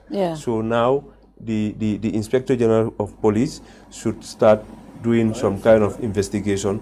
But today we had a meeting and we are working towards trying to, get all the stakeholders concerned, not the defaulters, so that we can, do the approach. Because if you ask the Inspector General of Police to investigate, he need to know what to investigate. So we want to work with the National Audit Office so that at least some of the issues concerned, they can, guide the investigators so that we can get. Honestly, FPAC is doing very well, especially recently. We saw, holding public institutions to account, giving them ultimatums to say, do this, and that is amazing. And they mean it. Yeah. No, seriously, honestly, I'm telling you, because the thing is, that's the only way we can. Honestly, I was amazed when I saw some of the people, how many millions are missing, and you're giving them ultimatum to give an explanation or they will be investigated, which is good. But as the citizens, we would want you guys to look at the 37, clause 37, at the with the how do you call it, the anti-corruption bill, because if not, and also in this other clause where it says they cannot prosecute without the consent of the Attorney General. What about if somebody who is the Attorney General don't want to be prosecuted? Let me tell you one thing. So what he's saying, let me tell you one thing. Yeah. You see, for me, I'm fine with that. I'm not. But the supreme law of the land goes with that. Mm-hmm. The Constitution, this is not an act. The Constitution is saying all cases in the Gambia cannot be prosecuted without the consent of the Attorney General. That's the Constitution. That is why some of us who are saying we should leave it there, because it is in conflict with the Constitution. With the Constitution. Yes, but it's fine. That's not a big but the issue here is if somebody that the Attorney General doesn't want to be prosecuted, how does that go? See, what happened? That same law, they empowers the minister to stop any case in the courts. Maybe when we come back, I'll be more prepared for that. But I'm just giving you the genesis of it, specifics. But it is in conflict with the Constitution. So for me, we should just leave that one is not the contentious. If we allow the 37 to go, 67 can remain. Consent. The minister would never.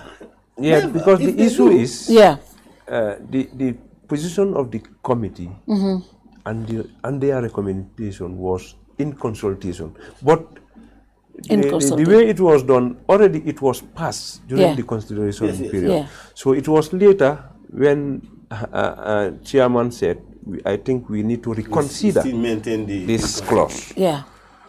So for that being the case now, other clauses emerge. Now we are going back and come back to reconsider. But I know we are all here towards the development of the country and to do the right thing and ensure that, at least this bill, when it is passed, let it be a bill that would definitely, safeguard and, address corruption issues in the country. Yes. Let's just have the act. But water down, what's the importance of it? Now that I've safeguard measures, because law becoming implement. But in law so ni bilo man soto haita amen no la bal ganni bita amen la ni nga dundi je do no ka ko la no ka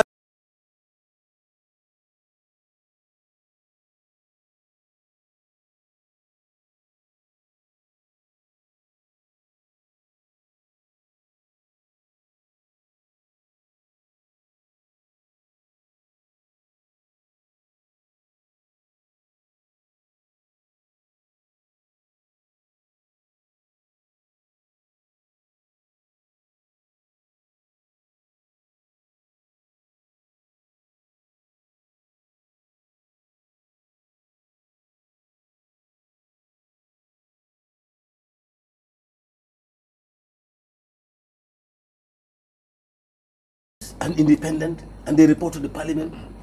It's the engine. This is a very important. And they can clause. also order for arrests, I think. Yes. That's the lifeblood of the act. So let's come next time. Let's just have it. So when is the next sitting? When are we sitting? And well, the next session is the budget session, which starts in 13 November. 13 November. 13 November. 13 on the 13 November. Yes. So that's the next session, and that's a very long session. But that session is always overloaded. Yes. That's part of it is budget. Budget. Are you optimistic that before the end of that session, we should be able to have the bill passed, this anti-corruption? No, we will prioritize it, maybe to put it in one of the days, and APC will do that. And I'm part of the APC, so basically, we will bring it back. You will bring it back? Yes, inshallah. Finally, before we leave you guys, I just want to look at each of you, your areas. What is happening in Bundung, Honorable? No, Bundung basically signed a member caring for G-Kolia member caring, but thank God, President ya kalamutale andung ay lodula kejele andum ba tentulola comme tol mbaka man sakunda batu ko bela bandi man sakunda nata intara ko to fala na yake mba appreciate lale so ay lodula kejele fon nawek biteng lodula kele nata ngadula sababe identify pour boholo for a water sample ta but right now the technical director also the water is full of nitrate because but the minister yesterday, I have a good conversation with him, and he assured me they are going to do everything possible to find a solution to this water issue.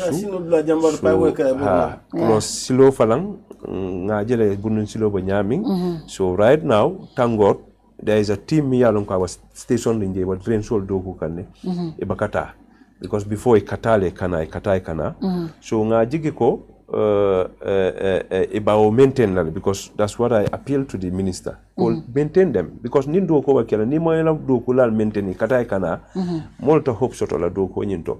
So definitely will bakerine aning bundun kol fala be tentu lambe jayila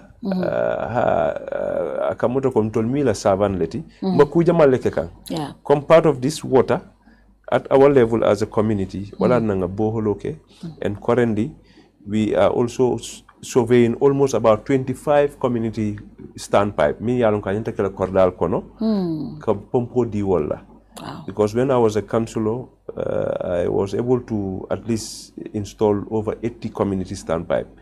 So the target is, since I was a councillor, well, you shouldn't walk in Bundung 200 meters or 150 meters to go and look for water. So alem dema molba pompo sudokang so laftale mobe jio soto mobe jio ha so omo fenete mi yalon ko comme na senior man ya fo nyami entol mu councilor do ko ani national assembly do ko nka combine because the same people will le carte fay councilor the same people will le carte fay député so fengo fen sa keno rek ha mba katalale ngang bulodu nje and we are appealing also to the government nyin kata ko be yena yen sembentuya andung amandam bundundam mala but at the end of the day fengo fem mu kata ko di dron nga soto bari ku jamala ba bundung mi yalon ko ngeke andung kabrin kala député ti fosay tangod fala minister of transport ba falan tentula bring mboyo fil kuofo o manjam fatol yala so e do ko commencé jele kaaje ko fango honorable Madi Ceesay part of the field ba côté le fang bari comme that bari minister intervention in the parliament nyaje man counter I understand the language because kabara foka I feel him for I you football time, association do you have football zone. Zones. So football zone is different from constituency boundaries. So the zone has blended part of Bundung and London and Bakote. So it's a zone. Even though physically it is in Bakote, but it's in one zone. That's the kind of understand. So basically the project is going on and musul falan na karola falan ba musul makoy kanne with soft loan lui ke fam makoy aning dinngol mil fala ya lonko e manse mbosoto mo donc makoy le pour ila karamo e sonia basically wolem kamin ka siata len ta be explain nola because sainteng ya long mun dividend mol ka jel ko lo me kalen but until we don't believe in that what we believe in is like whatever we can do to satisfy our people and our community, we are going to do it. So, and community lighting.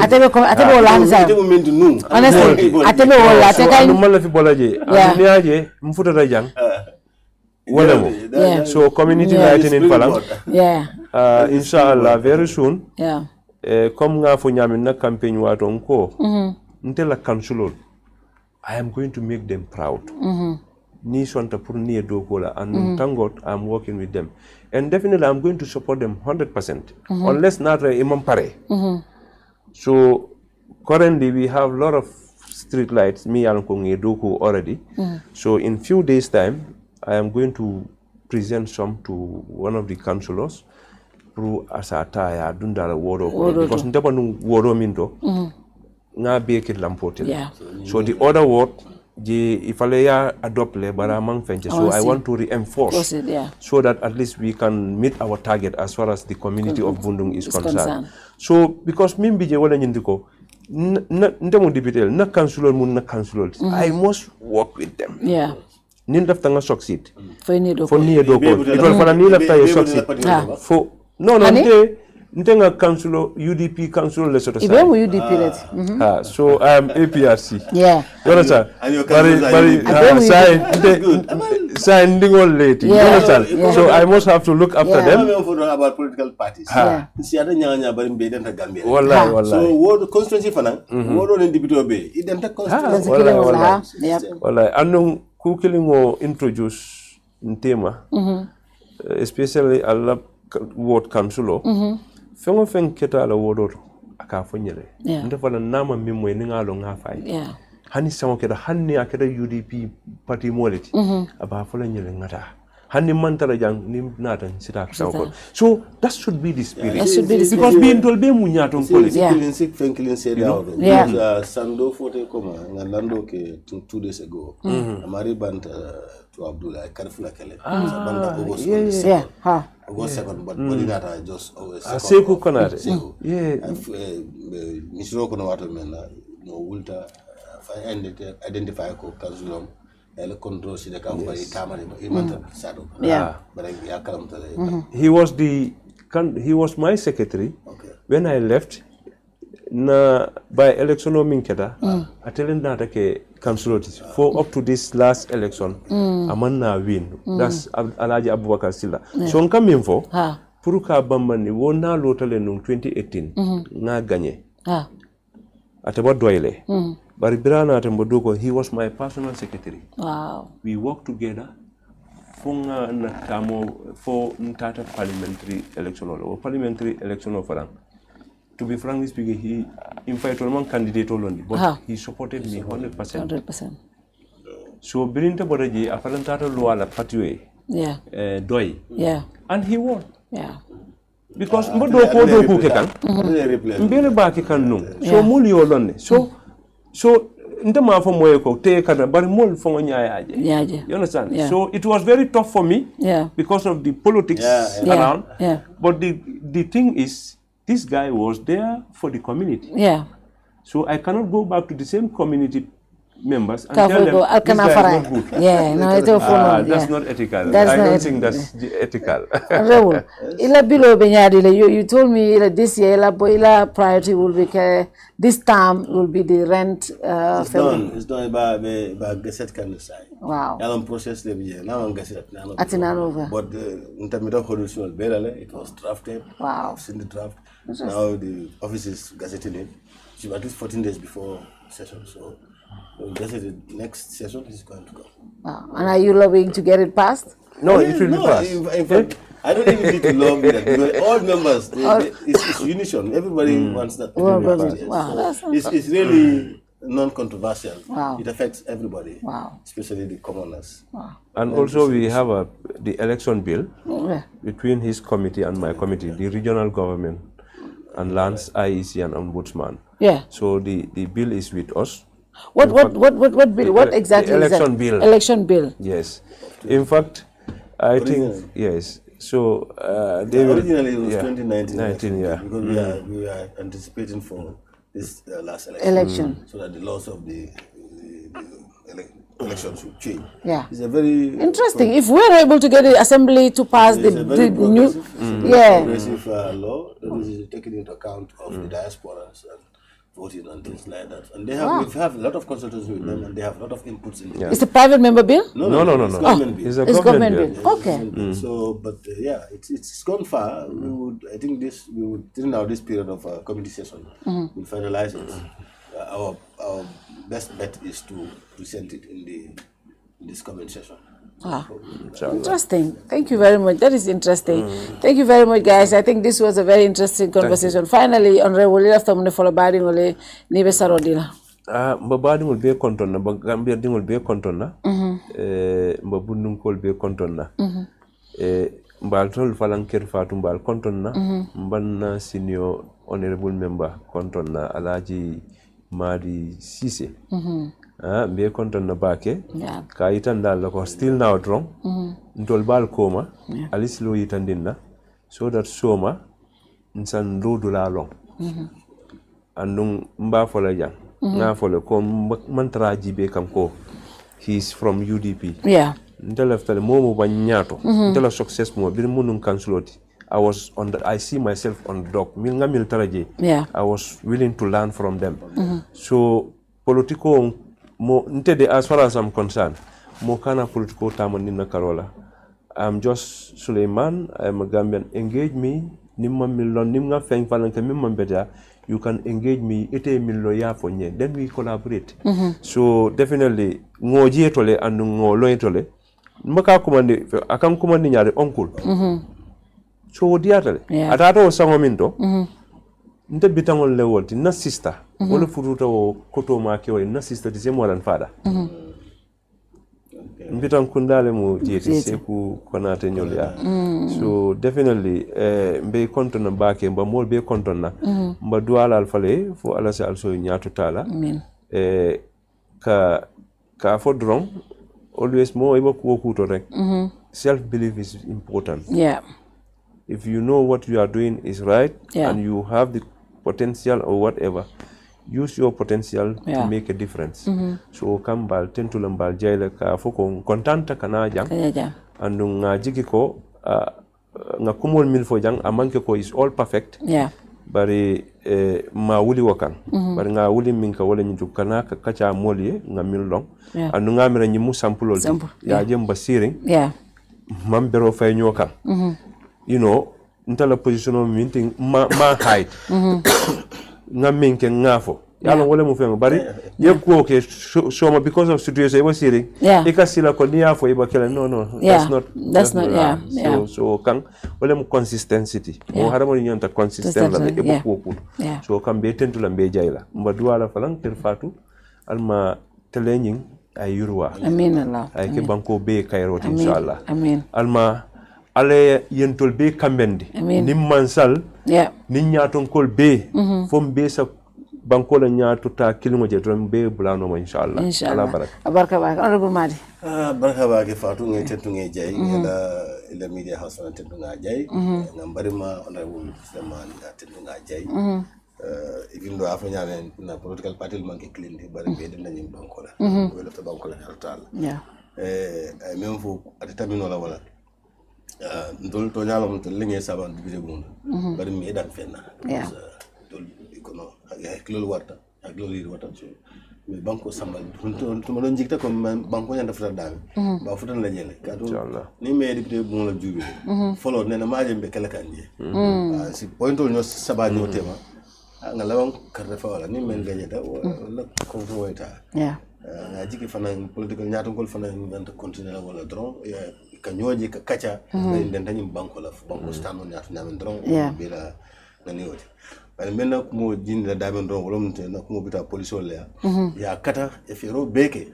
ya loi même fo ya tamane ala bora la kola momo tan loi santola ni ala bora ko men loi manta nyola loi même fo yo la kan ni nata wali ya charge ya samba kito ya bula la mol yaje ya bula la loyal yaje ya tasammu ko ni ya lonki man kesu da ya bula ita la normal life la kan da man si karo jidino banko kan ni elwa tay fa yake fam bulo ko don ka fitno da man wulu we kam mol le kamfandi to kamfando fa nan kana ku dole wulu to mbi duwala fa wala si banko so karo so kamiola so yirwala Thank you very much, Honorable. Thank you, Honorable. And I want to thank you, especially Honorable. This is your first time. We want to thank you so much, Madi Ceesay, frequently, but hope this is not going to be the last time. We'll be having you more.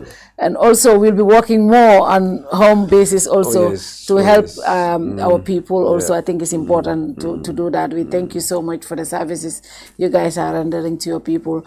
And like, come Madi Ceesay, police they are paid with by the taxpayers' money, and then ila doko mobuka manjutala because ntolka la nga police will be silo ka doko ke come for us. They're working for us, and sometimes I always say this: ika doko minke we cannot underestimate it because ntolbe la rembe sino la. You imagine what police will mean fata siloka. Molbe la sol kono tolbe siloka mona ata fo ni tutaje. Wo mo fenneti ka sacrifice leke, and no mobe nyanta the institution, the office of the IGP and the police will nyanta ka respect, but loi le fanambe bankoka ne momuta fo isala nyanto respect because ni wol manke drong akasilandro le nati bayri ni ko momuta fo tilikilim fula momarje o sen hakilo blande chief manela o sen hakilo blande minketa dira haidara ntol buka nyina wala so ni o sifa ke drong hakilo se mol hakilo se fili and the new Gambia kombe wala kono we don't expect something like this. So I think the police should also know that in as much as the tolmu loi tioleti itol fane loi le soto minke itol fane operational guide. So they should respect that and know Gambians, citizens will find right lesoto. I hope before the end of the day we will be able to say I hope they can tell us where he is. Tomorrow he's going to clock 72 hours. I hope they will bail him, charge him or release him. But at least let us know where he is. That is very important. We hope they listen to this plea that they should let him go and be with his family and go back to his work. But he's a comedian. So I hope they understand that is his role. In other countries, the excuses they give comedians, they don't do to the ordinary citizen because they use their art to create and to create jokes about public leaders and others. So whatever he must have said, I think, inchargeable offense, charge him. But keeping him incommunicado, that is not acceptable in the New Gambia. You can engage him. Yeah.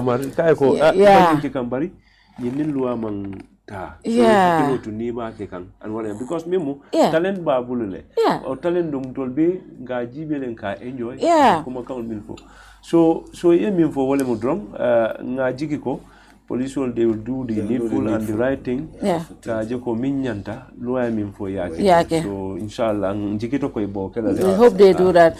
Thank you very much guys, to the technical team, thank you, and good night to you all. See you next week. Bye bye.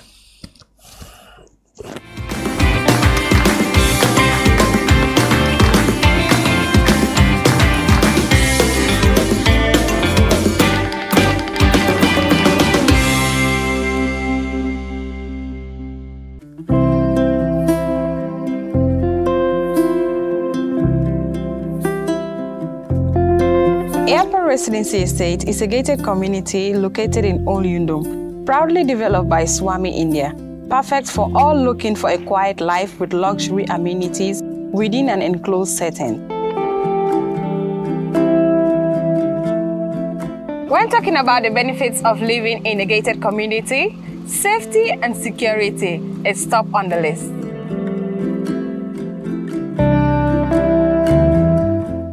They allow extra privacy, take away the hustle of unwelcome solicitors, and create a safe haven for children to play in a trusted environment without traffic or speedy vehicles. A great sense of community develops through the meeting at a controlled communal leisure facilities, offering an integrated lifestyle.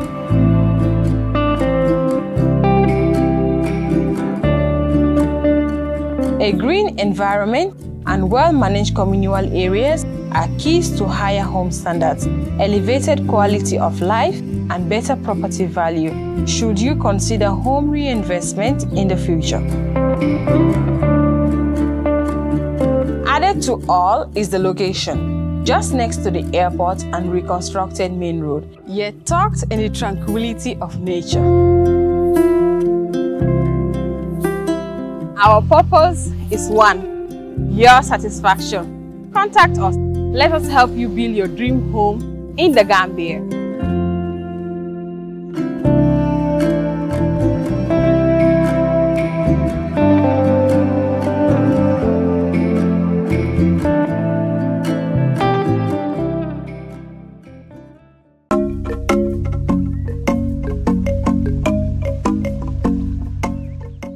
yiriwa men kafutan na tarambulolu to nga GIA cargo complex parendile pour que julaya sone yandi kadungoni mfunti bundana doko sembentu ya Banjul International Airport to men si nyafa si moluma melka fengolu ki bantala bankolu kan anin julandingolu fana foysi sulan na cargo doko le bang katu masingolu bembulule ikafo meye forklifts melka selendiro ni jindiro ke bakasolu la melbe funti kan waranto ka dunnan na warehouse lu kono nga dinkira sumayari ngolu fana sotole ifula milla fano mu metari kemeleti karo bela adun isi cargo bakasolu tanole men sita fo ton tan woro ila sumaya fana futata tembeleto men ka fendolu mabono fo ikana tinya fo sene fengol lombang domori fengolu waranto jata kende ani bori ma fengolu cargo bakasolu la taradula kendo asulata jamani labang korosir langolu lela na double view x-ray korosir la masingolu aka cargo bagaso kono jubele komi cargo doko sartolu ya landi nyameng nyin double view x-ray amu jamani labang rapid scanaleti menka karafula korosiro keno cargo sifa bela wati kilngo kono to na doku lalo imu ayata karandingol leti miliyela doku no iframansata cargo doku na tamandiri nyato na doku la betea wayem futandi RA3 makamoleto mensa tinna fo nse cargo bagaso lu kinole kata UK aning EU bankolu kan GIA ka hakili tenkungo dila na doku woto ite nyina la men.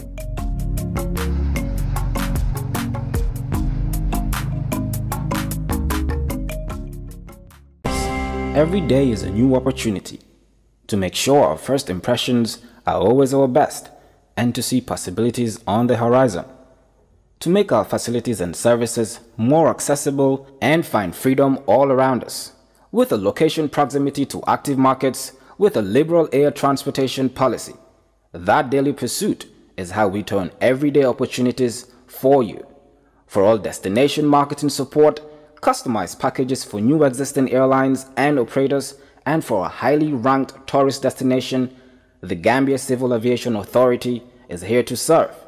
We regulate air transport, operate and manage BIA technical requirements, merged with commercial considerations.